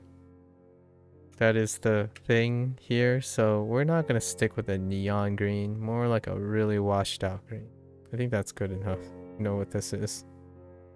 It kind of looks like a mint leaf, doesn't it? Hold up.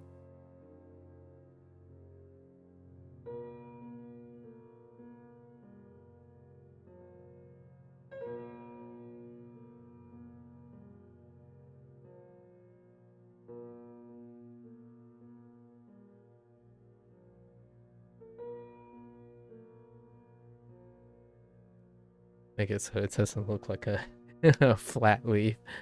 Okay. It's often like really swirled and mushed up, but we'll make it look like a swirl. Okay. Definitely not green ice cream. Oh no no no. Ew, not like complete black. Don't want to go too ham on that. Actually, I guess it's more of a probably like a slight hint of green, yes. A slight hint of green. Actually, I guess these ones I'm okay with. There's also slight hint of green.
Okay.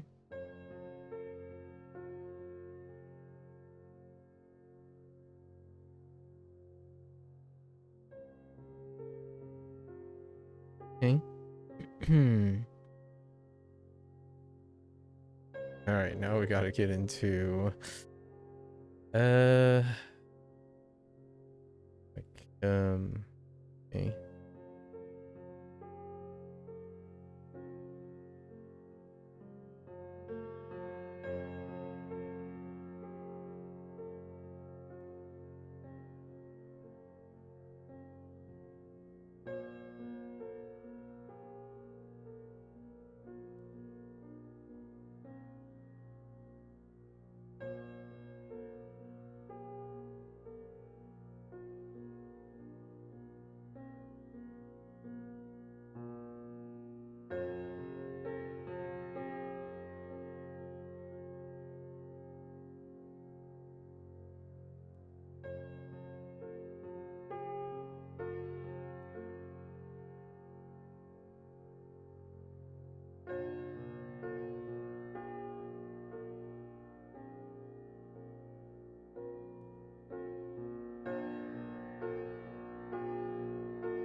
Okay. Nah. I'll just change it to the same color. I was like, maybe we'll give it a little bit redder. No, that's fine. It's okay.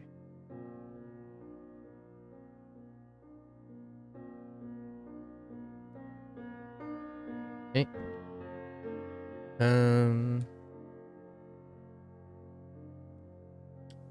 I think this.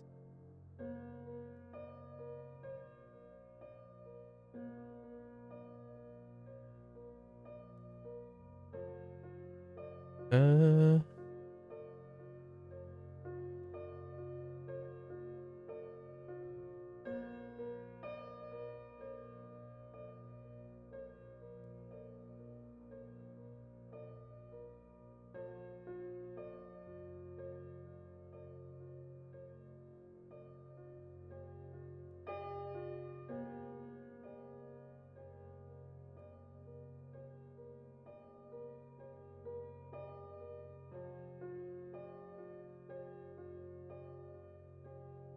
Oops.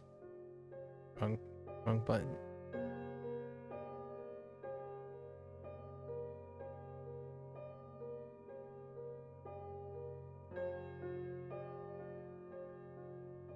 Okay.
Oops.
Okay.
This one is definitely a very therapeutic piece compared to the last couple.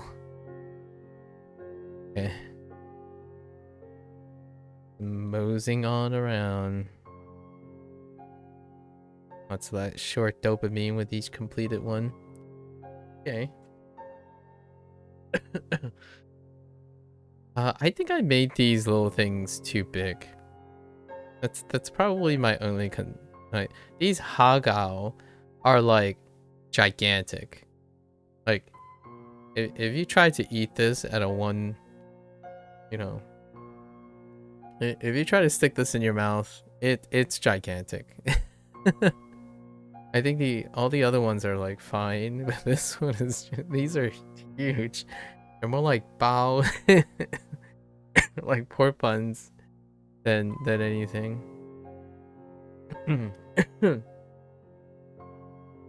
What color is it? We're just gonna stick with our color.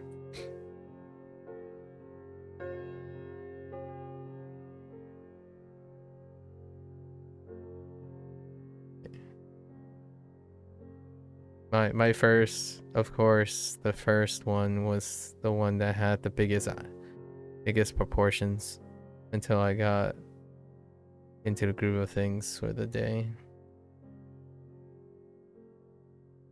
Okay. Black.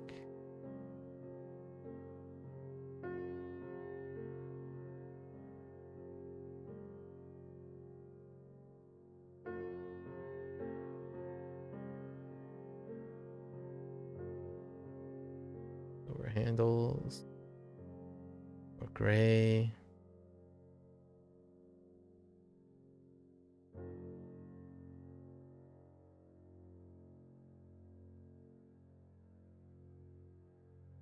Let's rim this out.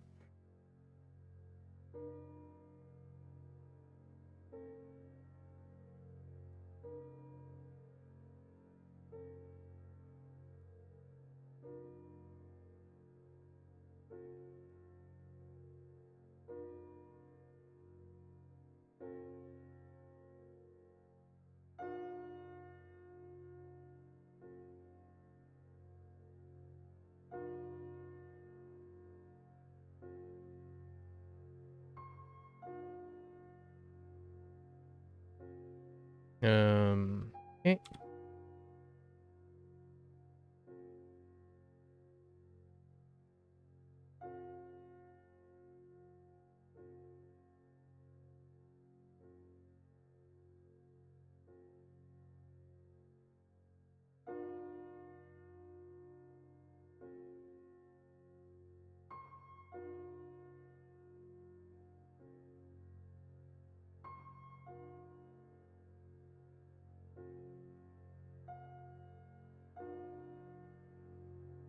As time decreases, I'm steadily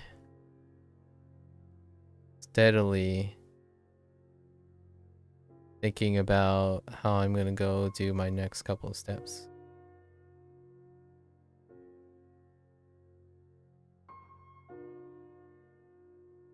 This part actually doesn't make the divider actually doesn't make any sense. It just looks cool when I drew it, so I'm gonna keep it. Like, perspective wise, it doesn't make any sense. However, we're keeping it and calling it a stylistic choice.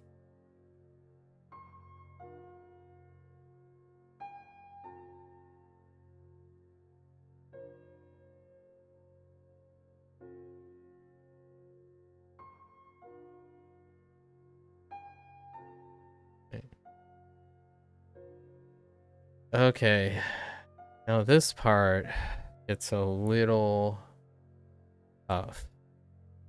So,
One moment.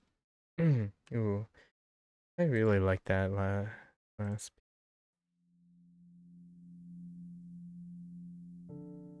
the piano part.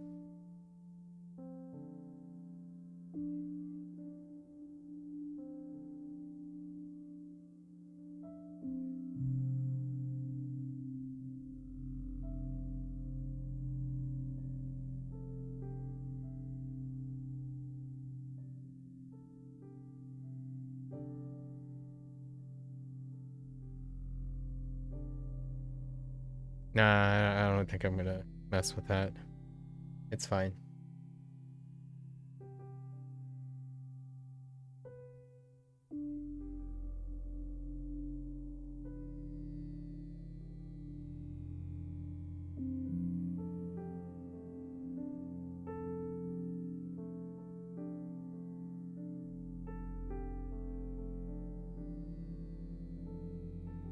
This reminds me of one of the prompts that I did last year, which was mapo tofu.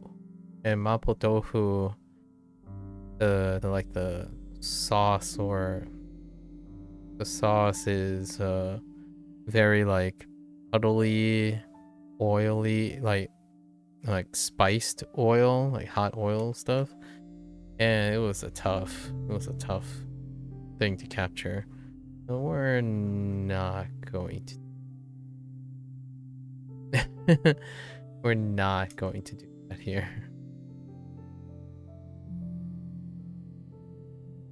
Like two basic colors.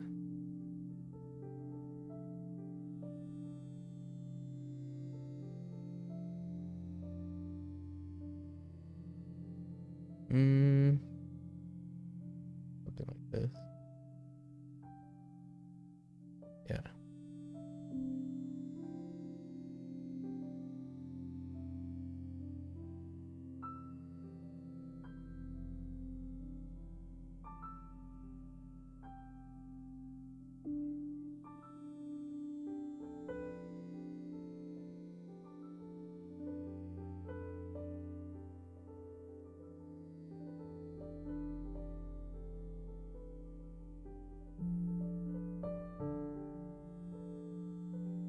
Okay.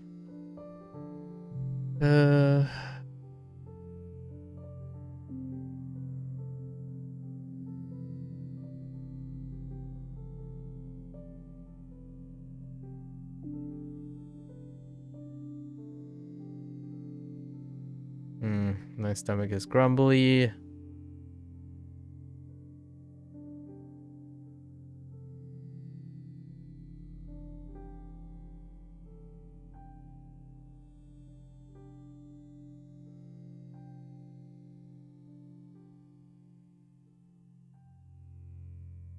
There's still red stuff in here.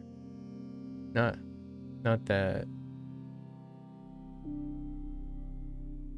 like completely they're not chilies, like sweet things, slightly herbal things.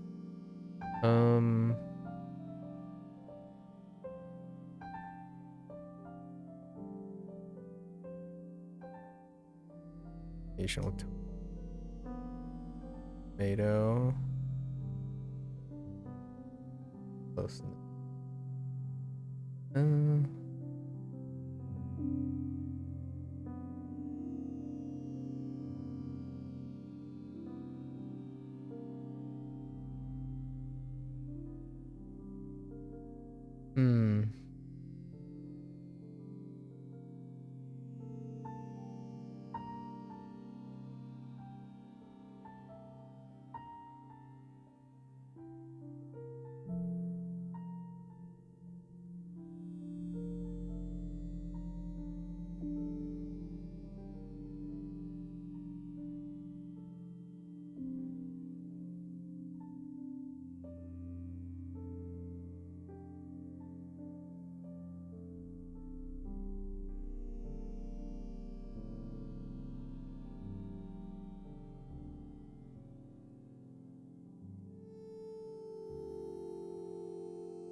It's fine.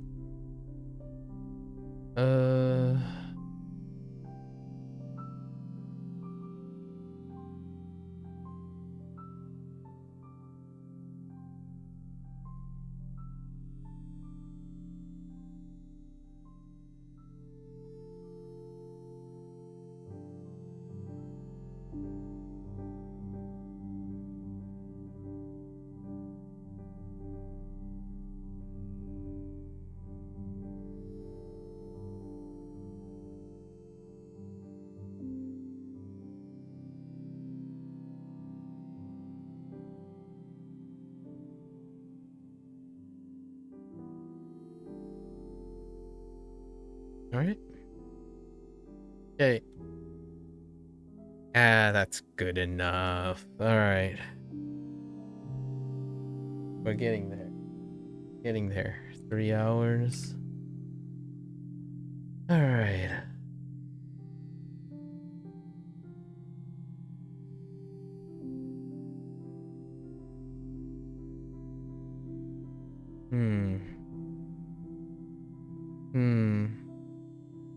What color? You know,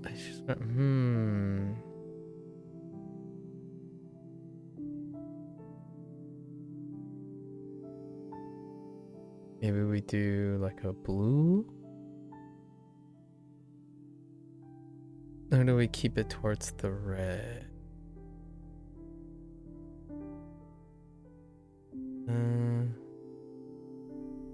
Let's do like a light blue ball.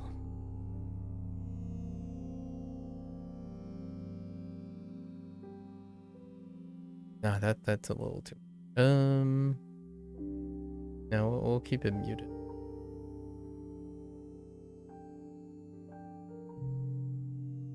But with the hue of blue. Yeah. This is better. Okay.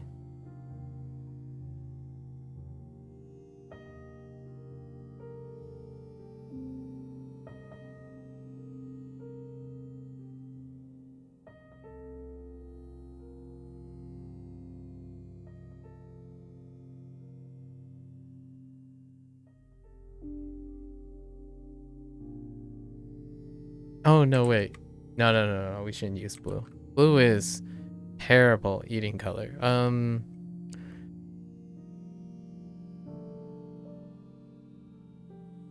Let's just stick to plain.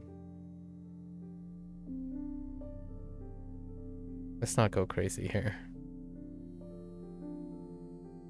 No need to be crazy. Yeah, blue is not the hottest color for eating. There's actually a thing about that.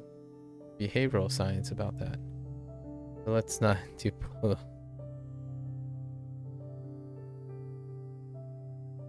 Okay. Alright. Our nudes. Our nudes are...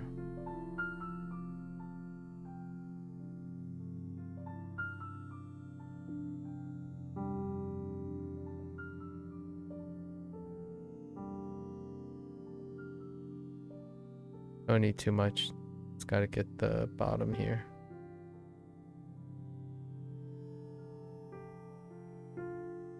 And then...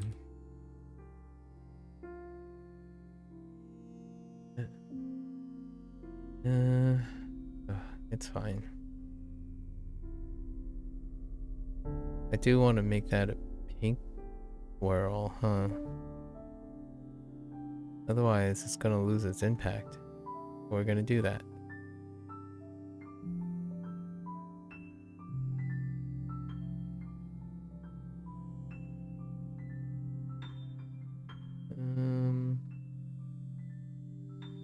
Where are we looking?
Okay.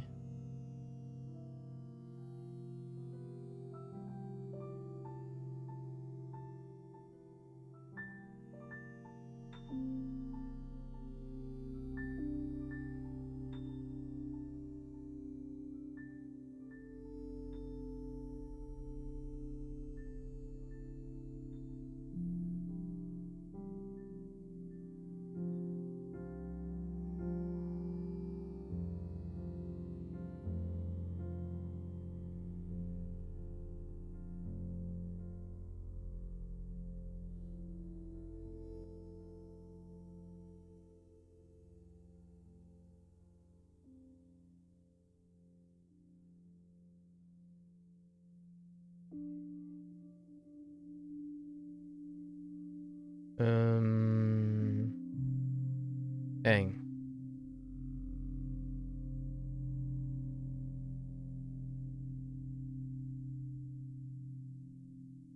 Gone through so many colors already.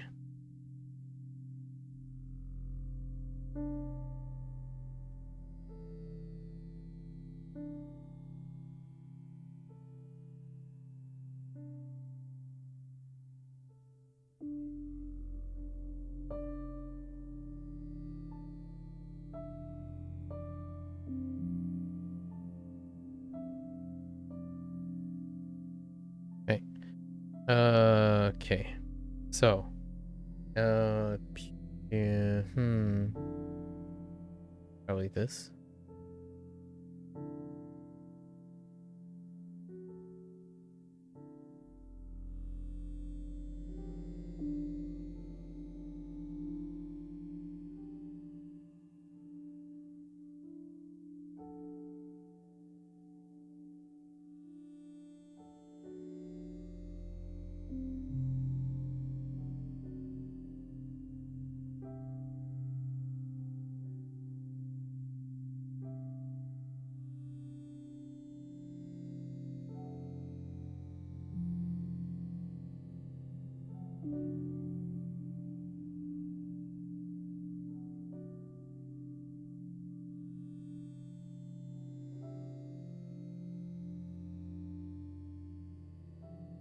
Okay.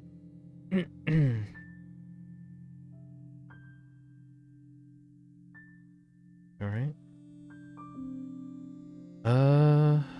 Actually, I'm gonna make right silver. Whoops.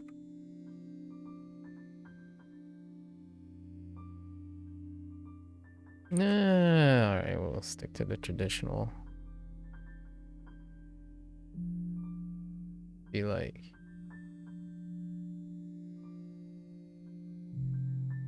that's fine.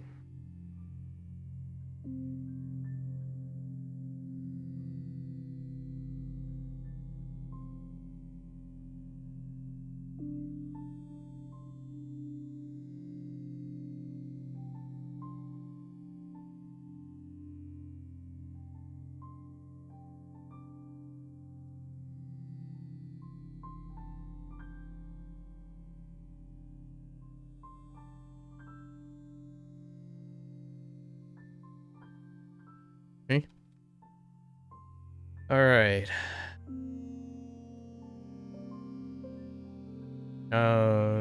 We gotta imagine probably like whitish. Or do this.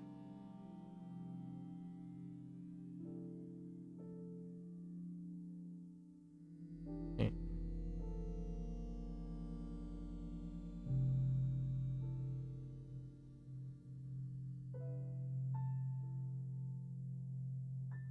So a bit part of me wants to make like slimy like spattered like spattering of colors, so like the sauce is like dripping all over the place, you know, that type of thing.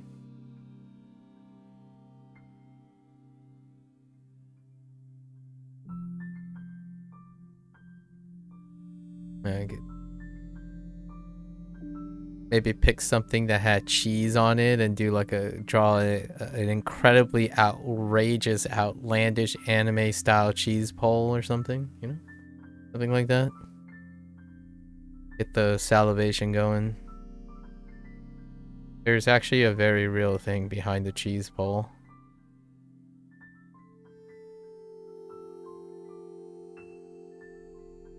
Conditioned response, man. Conditioned response. Okay.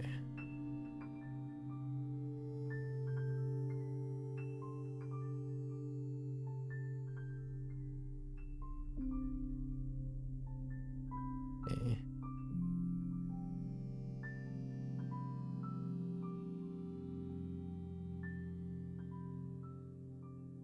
Alright.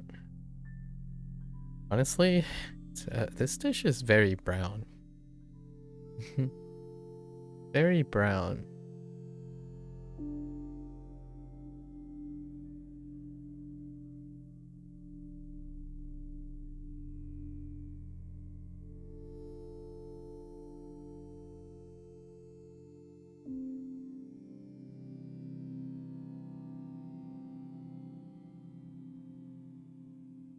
Okay.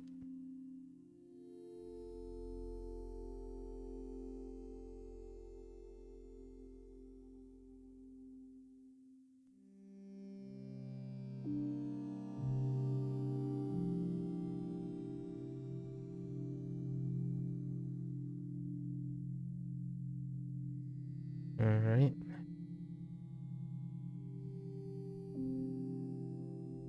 Getting there. Getting there.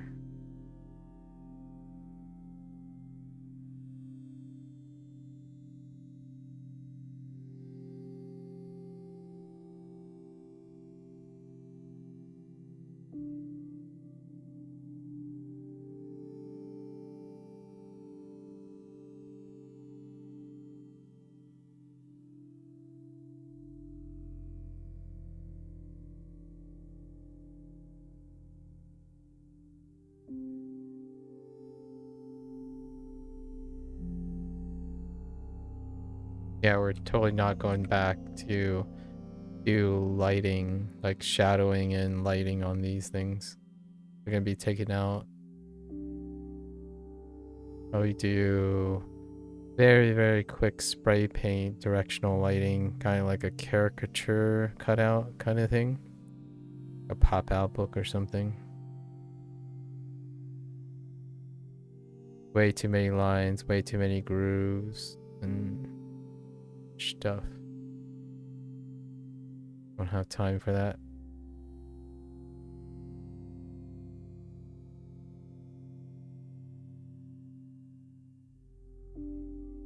Okay.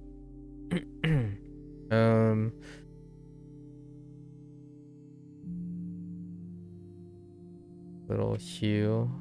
Okay. Go.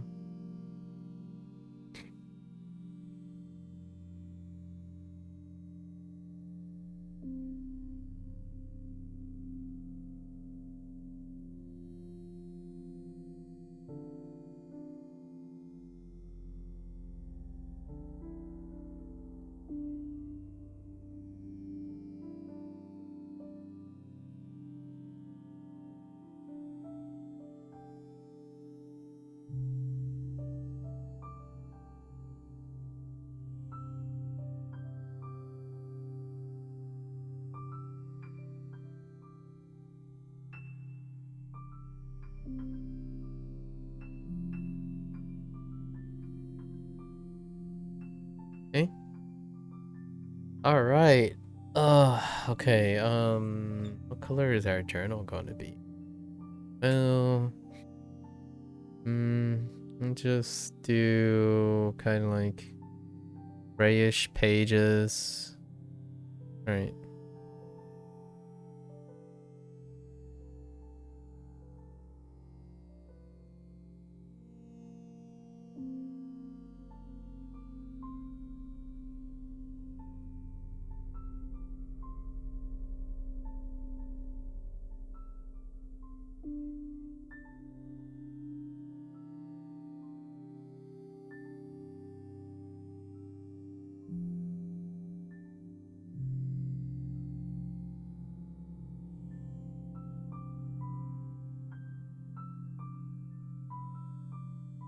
Grayish pages. And then a green binder. I like green. I'm gonna pay homage to my preferred color. Maybe like a sage kind of color. Sage, yeah.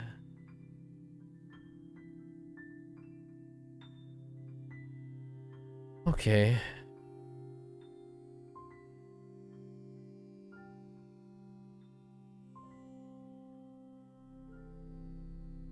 It's almost time for the exciting part. The touch-up. The coloring touch-up.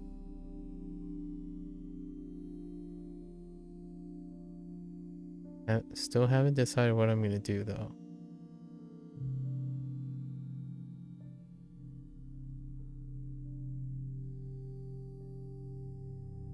Where did my cursor go? Holy.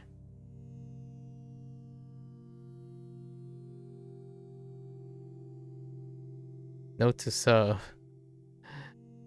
Sage green makes the cursor very hard to see because it's largely green. Wow. That's weird. It disappears underneath the... What the heck? Oh, it must be the same. I haven't selected this color before, apparently.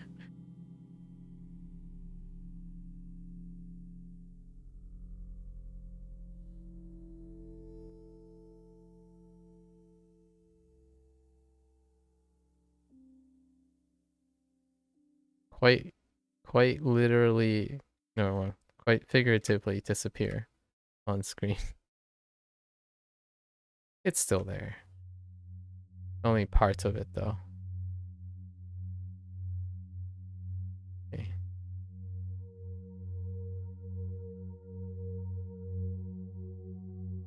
Alright.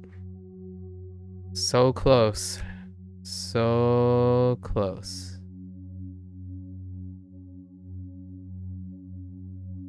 Get to the fun part. And this is like, this next part is kind of like my,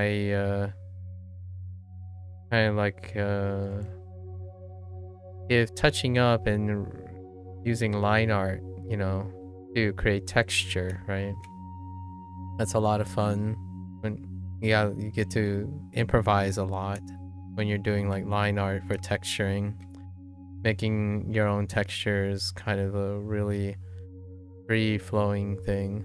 I think lighting, I know.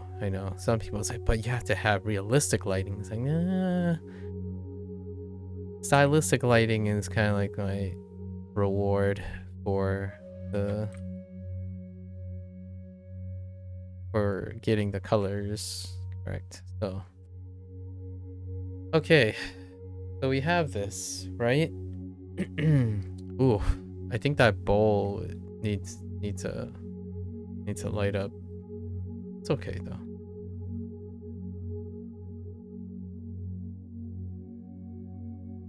Okay, my gray is too gray.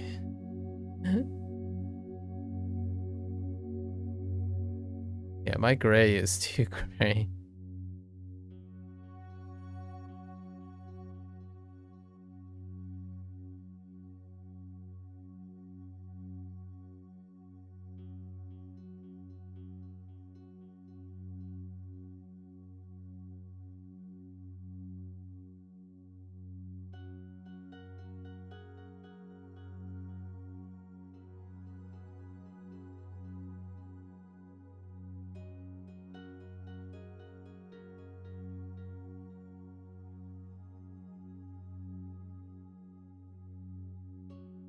Dang it.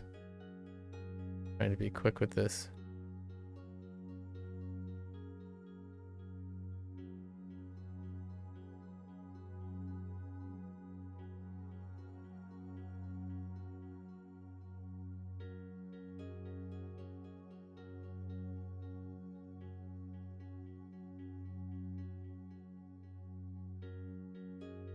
Oh.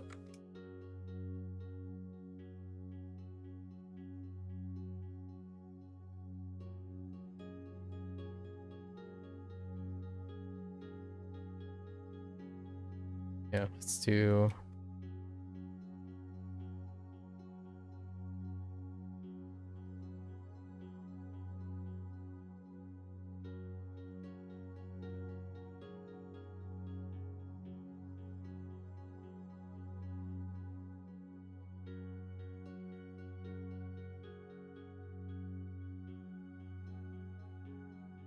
Maybe like a 2-stage thing. Like the lip. Yeah.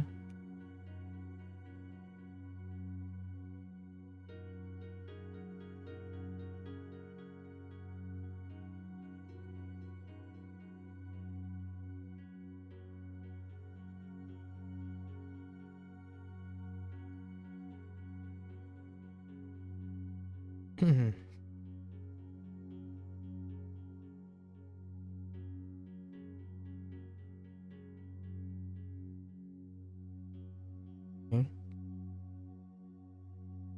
Okie dokie.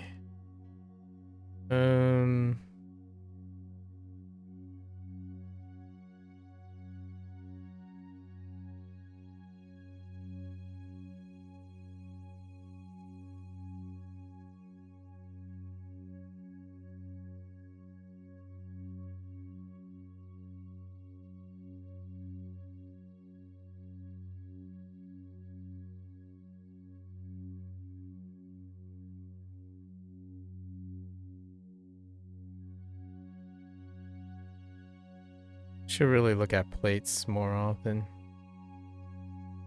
See what type of plates look appealing to me. Nothing just flat colors.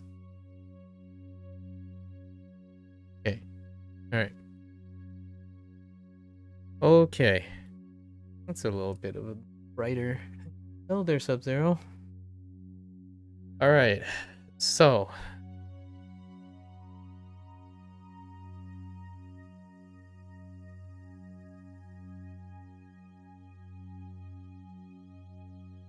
We are going to a parlor trick. Sort of.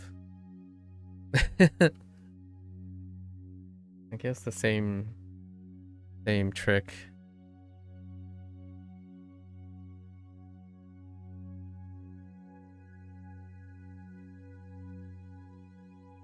Hmm.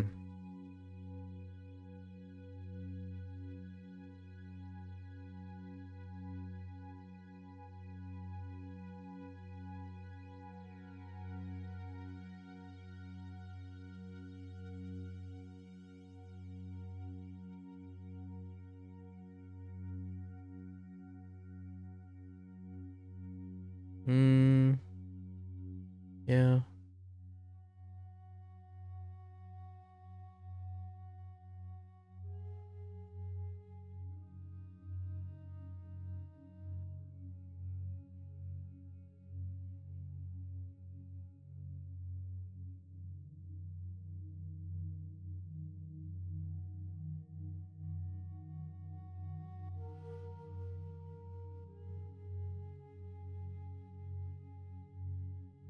So, how's it hanging, Sub-Zero?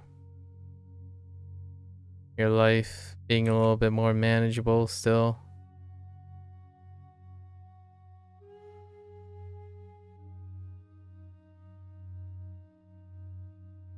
You stop roughing it up?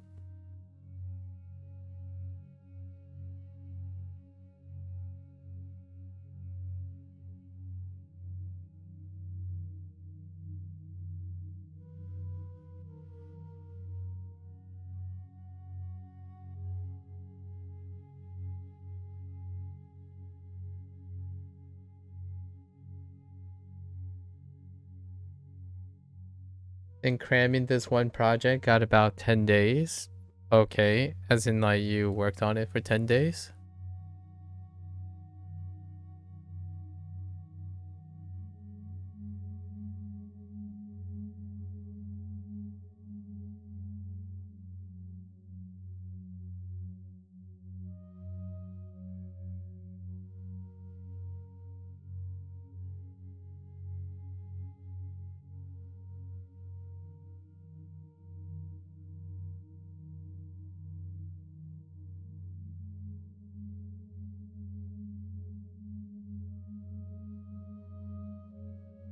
No, you mean 10 days till deadline.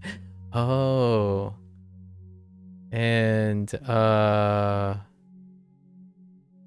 everything's going okay, right? You're like, yeah, I got this in the bag. Oops.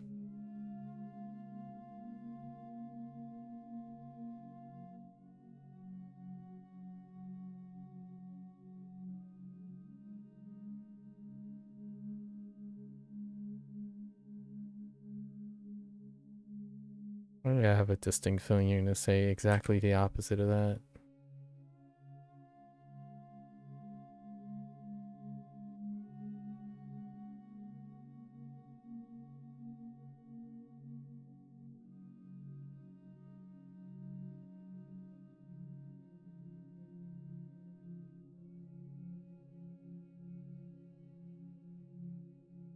I tried to tell myself that.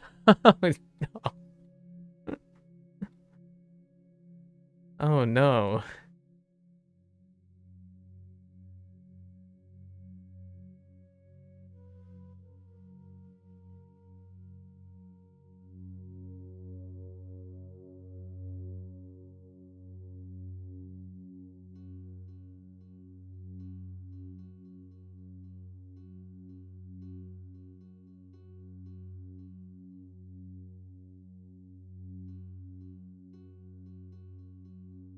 Well, hopefully the next 10 days you manage to get some, rest, keep it steady,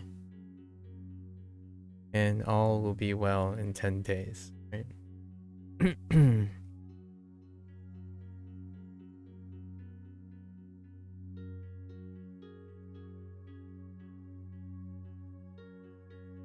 I don't want to sound like too lenient.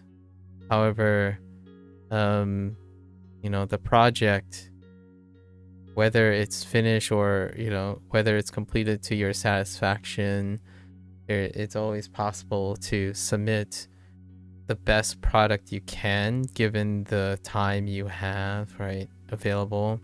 Compartmentalize and complete what is able to be completed, and then submit that, and be satisfied with the idea that, next time, what else can I get with the time, right? That kind of thing. Make it a learning experience.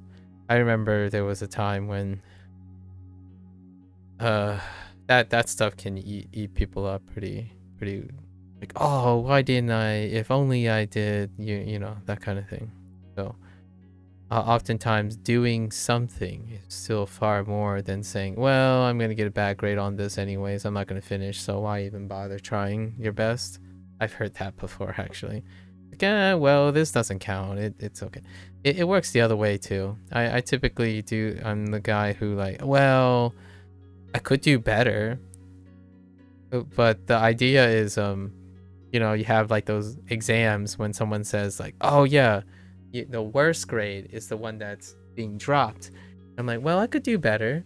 And when I mean I can do better, I mean I could like get 3 points extra. You know what I mean? Like, okay, so you ace all the things, and then somebody would say, well, I don't need to prepare for the last exam because you already have all good scores, right? You got your 4.0, that type of thing. So no reason to try on the last one. You can just skip it. No, it goes both ways. I'm also that guy who's like, yeah, I'll try anyways, that kind of thing.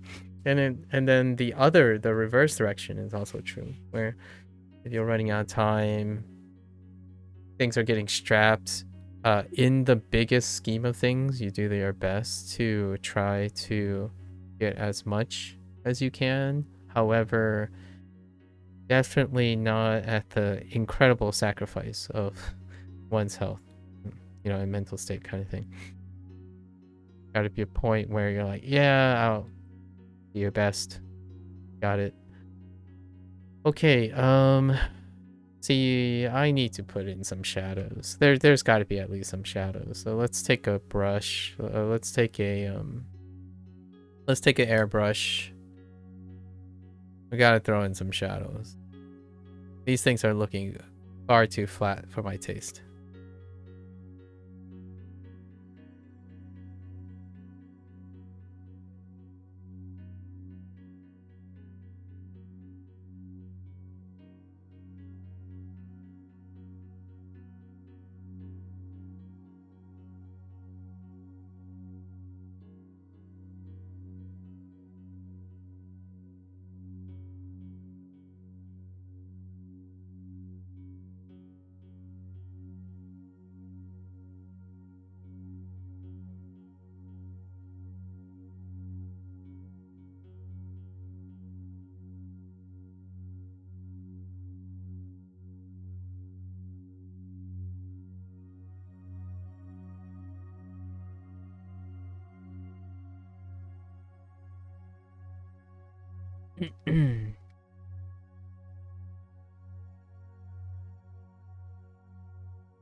All right.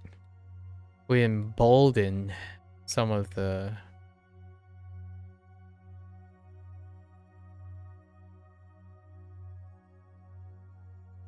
it. Okay. Yeah, like these are way too flat without any shadows.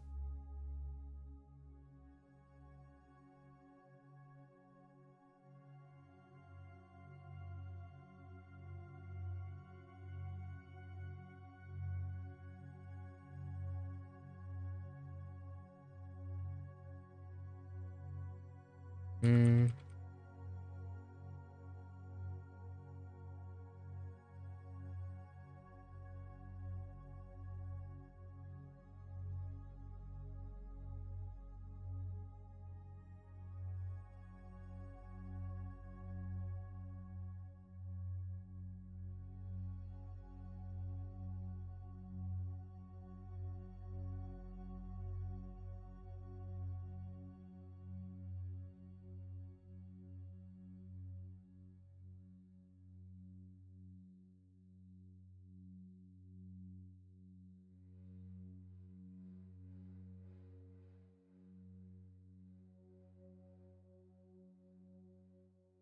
Also annoying because this course in particular is the most interesting to use, so I feel bad about delivering poor performance.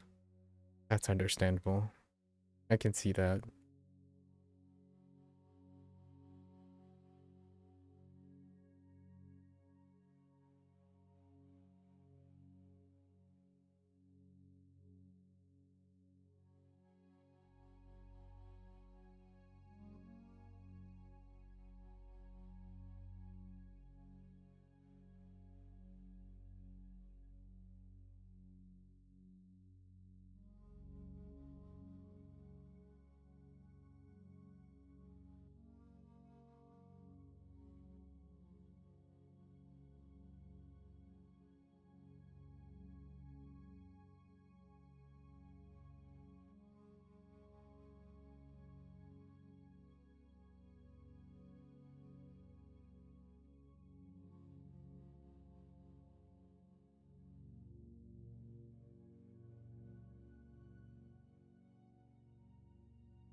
Better luck next time, you know?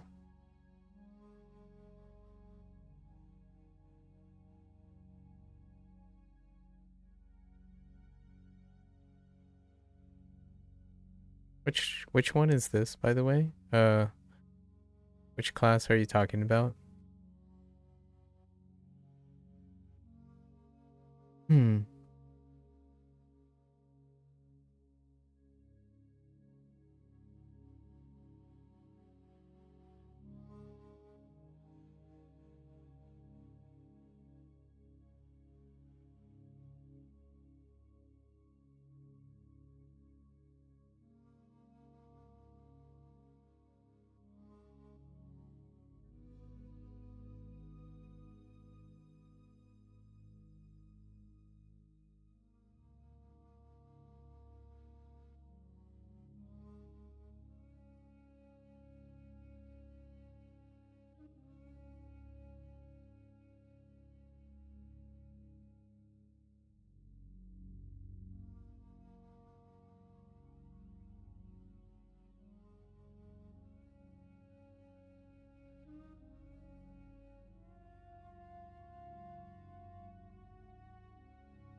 Design of digital systems. Interesting.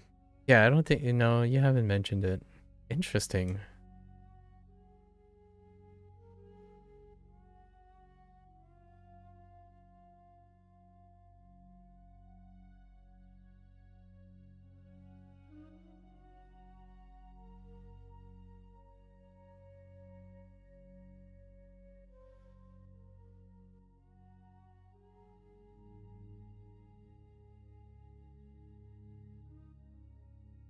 Certainly sounds like an interesting class.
It's quite hard. You're starting to miss the Atari game. Wait, are you done with the Atari game? Computation is about computation. The math function e to the m mod n as fast as possible in hardware. Oh, I have no idea what that means.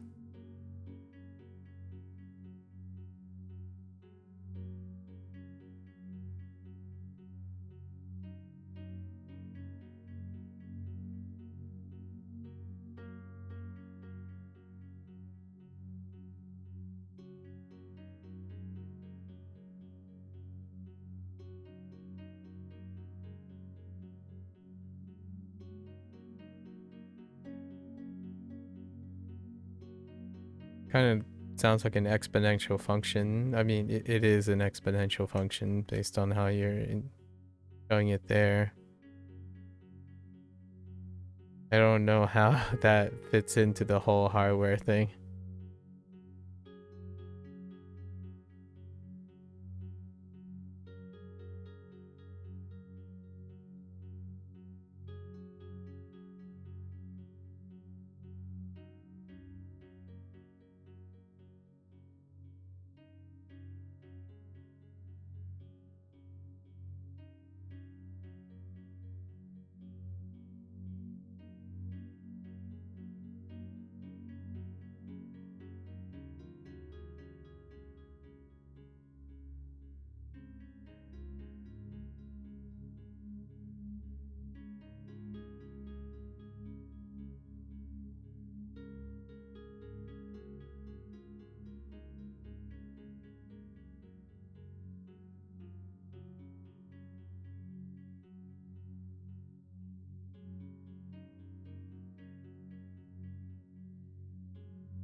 Where did... Oh my gosh. I just like it when my...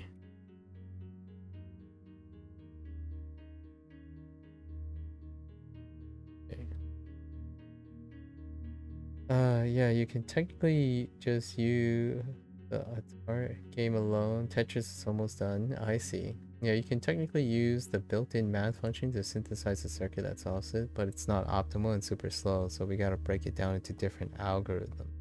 What makes hardware programming so hard in comparison? I see. I can see a very definite application of such a thing.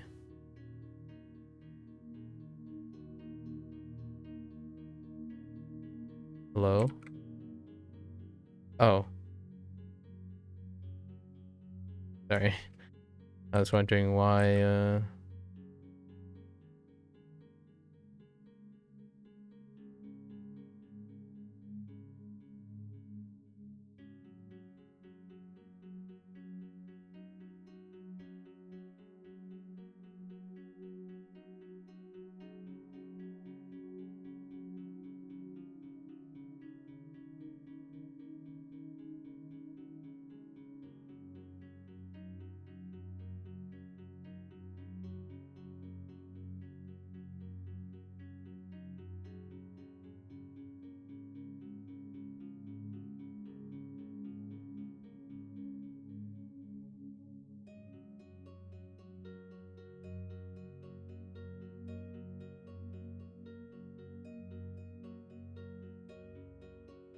So what you're saying is you're gonna solve the modern conspiracy of porting console games and having stuttering effects. You gotta watch that Korean culinary show on Netflix. Which one are we talking about? There are a lot of culinary. There's a lot of culinary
are being super loose with this because time is of the essence.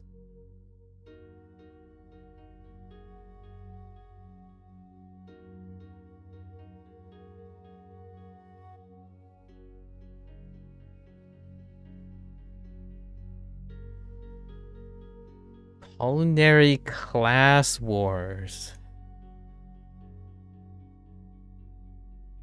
What do you think I am, a weeb? No, I'm just kidding. Kidding. Culinary class war. Seems like the second coming of food wars.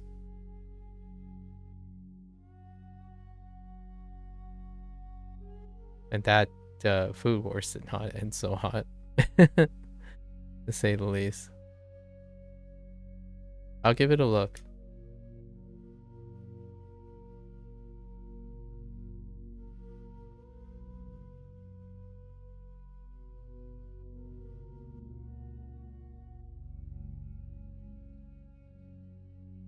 So help me if it's bad. I'm gonna find you. I'm gonna ask you why you like it.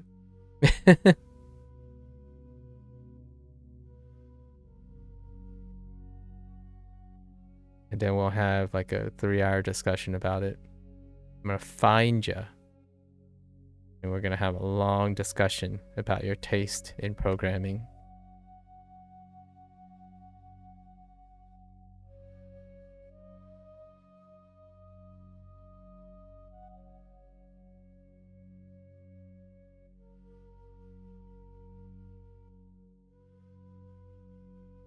Pretty good, but you're gonna like good shows though. But you gotta like good shows though. Wow, those are some fighting words.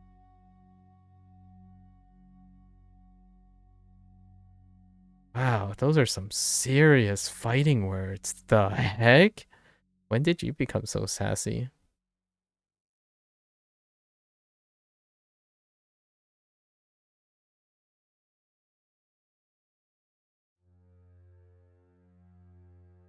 Says the person that's struggling with basic hardware programming. Kidding. Kidding. I know nothing about that either.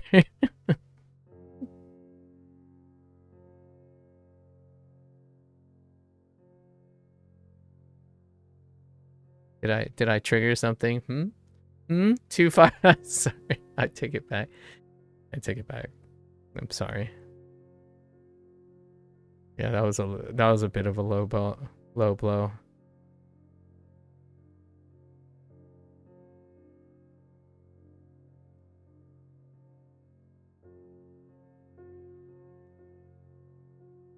right.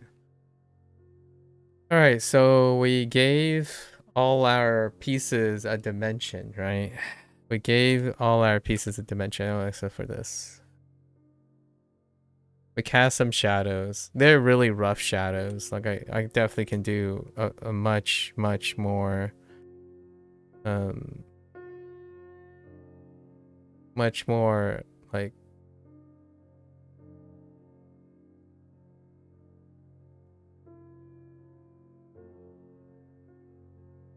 reasonable, you know, something a little bit more, a little cleaner maybe.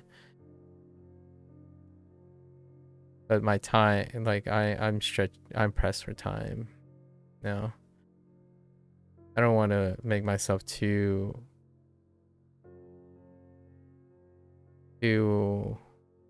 exhausted for tomorrow. Tomorrow we're gonna try to do another double prompt.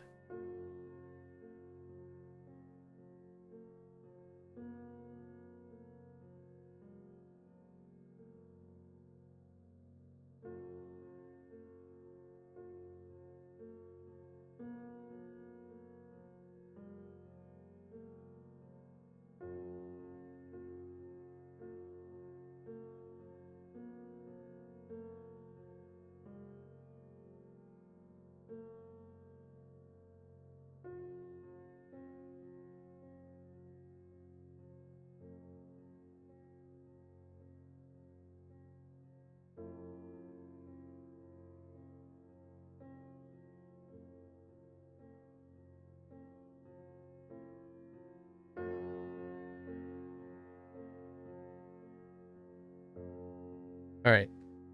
Okay. What am I doing with this?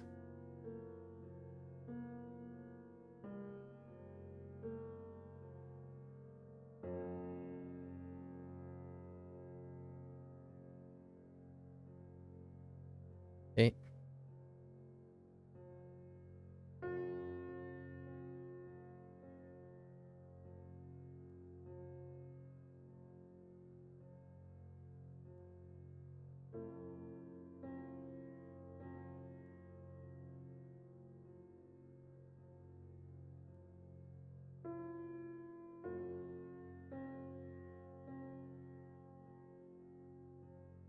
Maybe this one?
Yeah.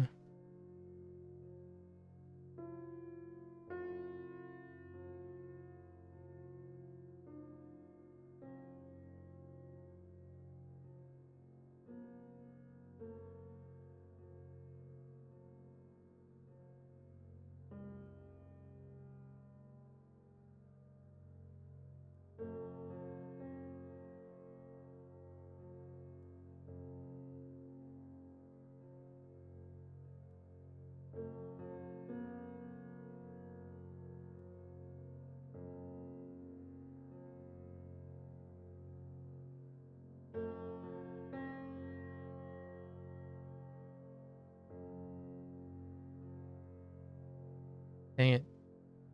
I'm too aggressive.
I don't want to talk about it.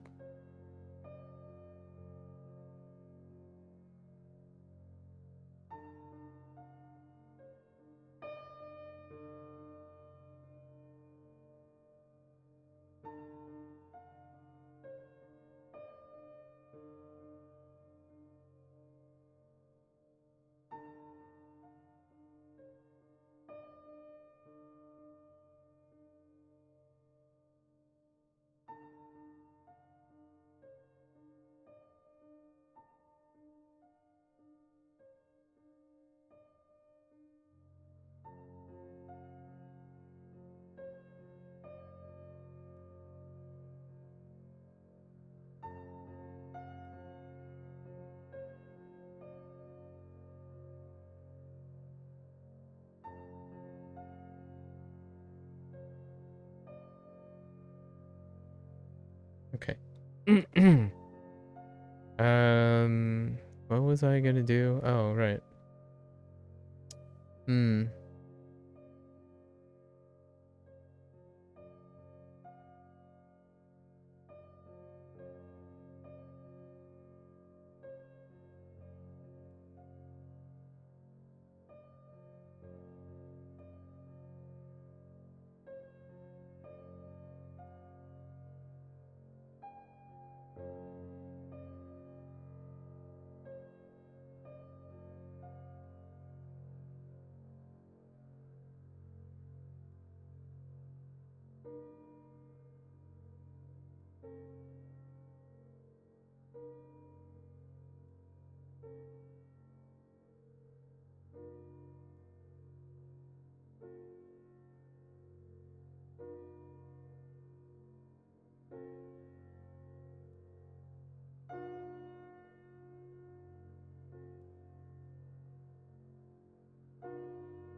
Have you ever watched a show on Netflix? Actually, something I don't know if you heard. Have you ever watched a show on Netflix from this like Japanese person who talks about the Japanese cuisine?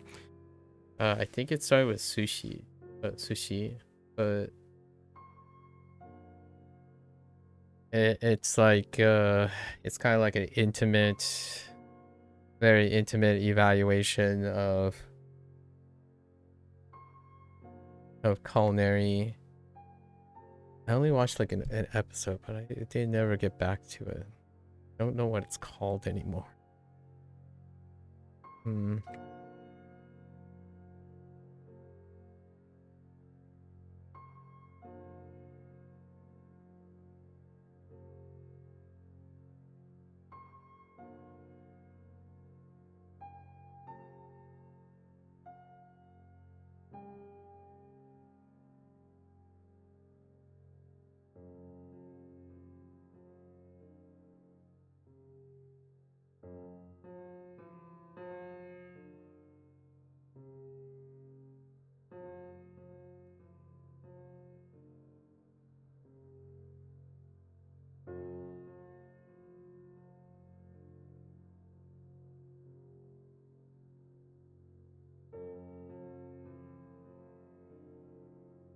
You don't think you usually don't watch culinary shows? Oh, okay, fair enough.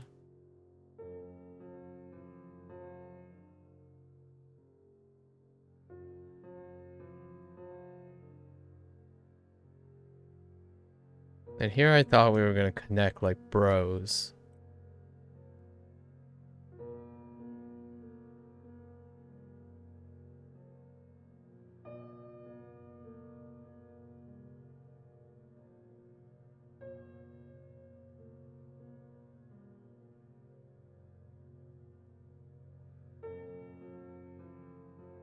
Kidding, kidding.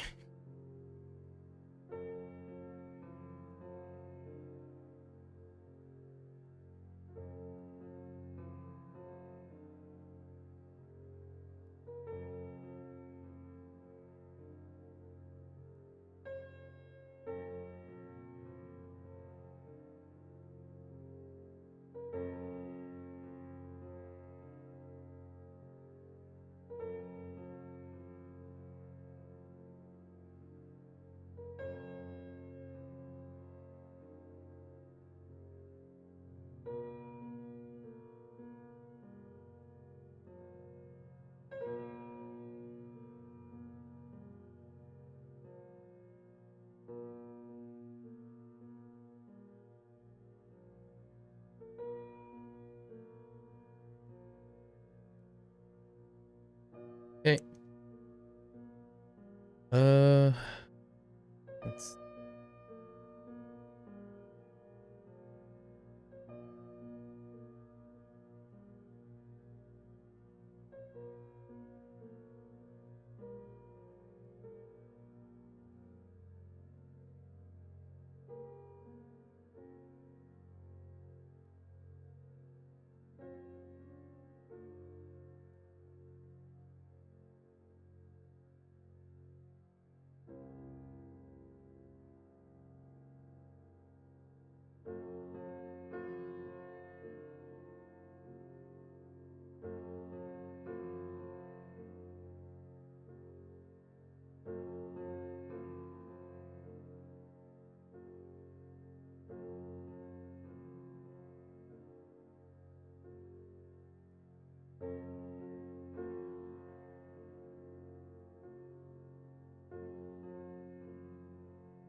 Tried our best. Spruced it up a little here and there.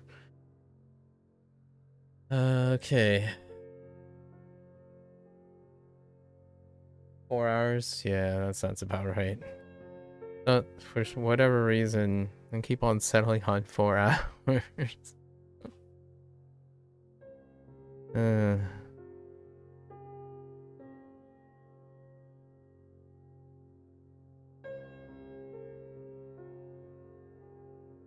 Oh, we do need our words, right? So what was this?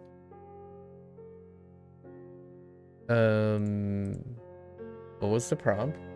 Journal. Oh, I'm pretty sure there's a word for journal. Zashi. Oh, zashi. Okay. I'll take zashi. Or, oh, we can go with diary. Oh, journal as in periodical. No. We can go with diary. Ni? Niki. Interesting. Niki. A diary is a record originally handwritten. Yeah. Niki. JLPTN4. Oh. Alright, Niki. Niki. Oh wait, Niki. What about Chinese side of things?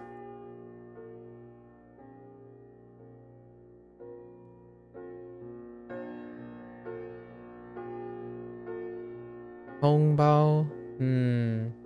Or Hongbao. Tongbao. Oh, no, that's not what I'm looking for. A log computing. Ri. Oh, Ri. Ri. No, I don't think Ri is what we're looking for. Che? Oh, no, that's not what I'm looking for.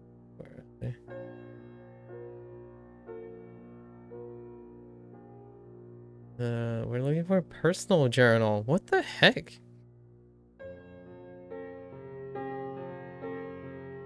This one does have the same character though. Li Zhi. Alright. We gotta go off to the interwebs.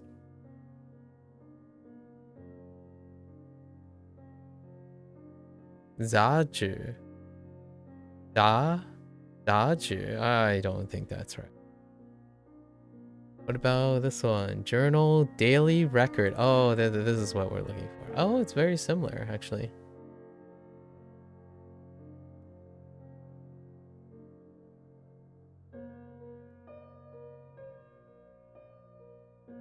Oh, it is. Li Zhi. I guess we're gonna do Li Zhi.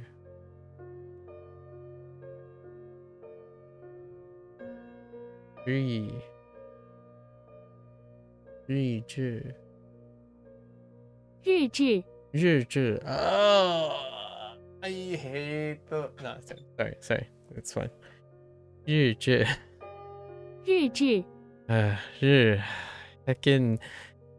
Opinion. Heckin opinion. That doesn't capture it. 日志. Okay. Because of the not e. It's a change. The I after r. 日志. Okay. Alright. They're related. These two are related. Sort of. It has day in it, and I get it. I get why it has day in it. So that's fine.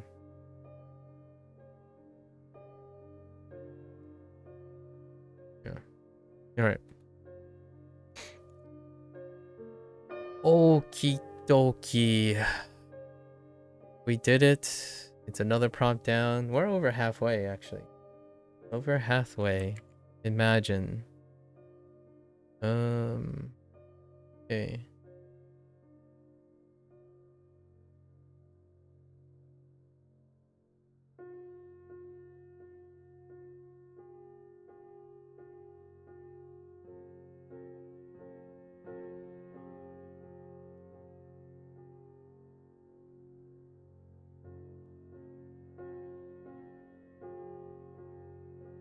That's too fat.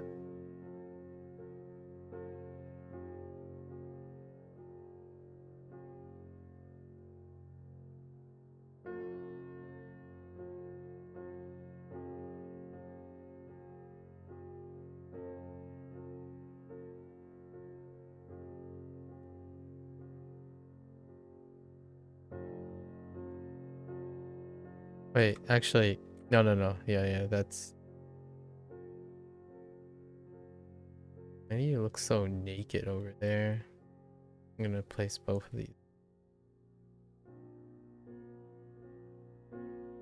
Oh, you know what? Let's connect.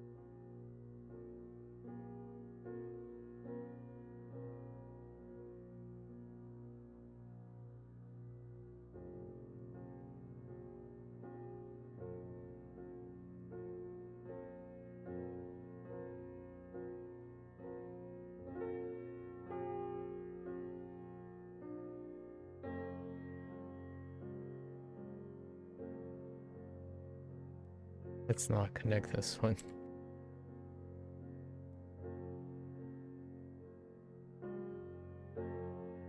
Interesting.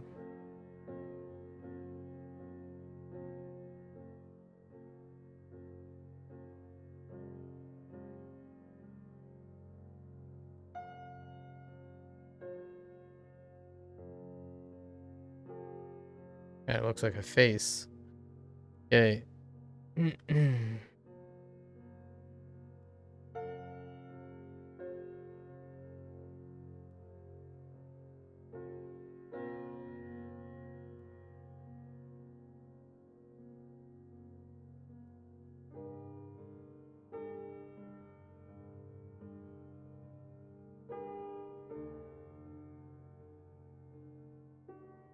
Hmm.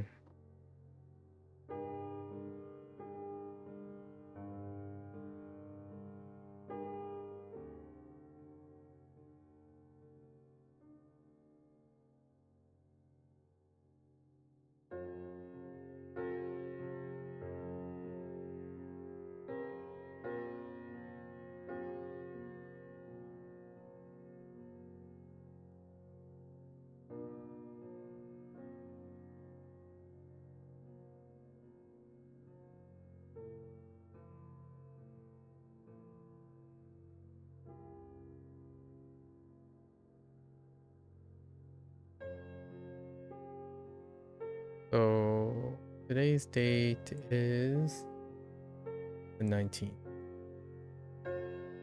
Ah, man, I'm so over time again.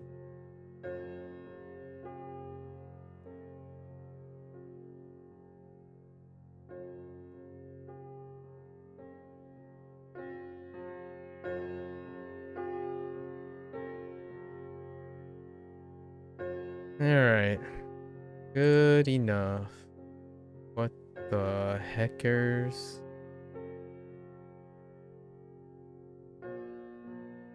Didn't mean to do that. Fine. Close to the bottom.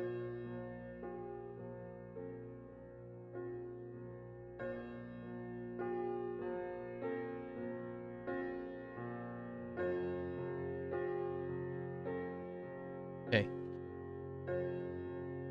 Alright.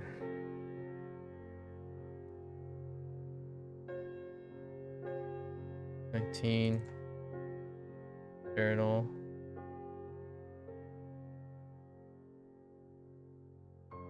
It's probably the most involved one yet. I told myself I'd take it easy. Then this is what I end up with, huh? Obviously that's kind of what happens so often. Take it easy, he says. Make sure to take a break, he says. Make sure not to spend too much time, he says. Then 4 hours later, and like, here we are again. Over time, over budget. Alright. There you have it. We got journal. A food journal. paying homage to a few select pieces from made incredibly iconic from the Chinese and Japanese culture. Uh, largely savory stuff. No sweet desserts yet.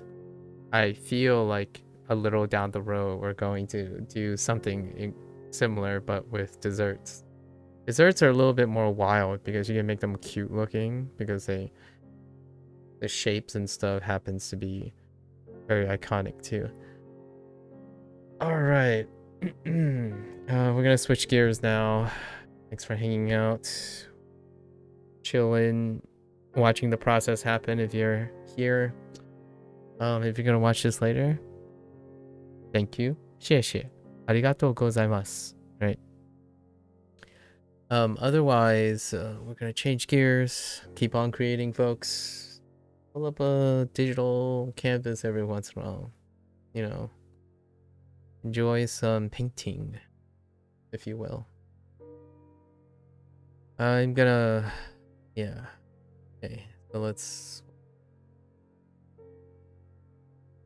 a wrap. I'll be back tomorrow, hopefully with 2 prompts. Be well rested for 2 prompts. We're still behind by 2 days. Yes, by 2 days. We've got 2 additional prompts, 2 additional double up days. I'll see you then.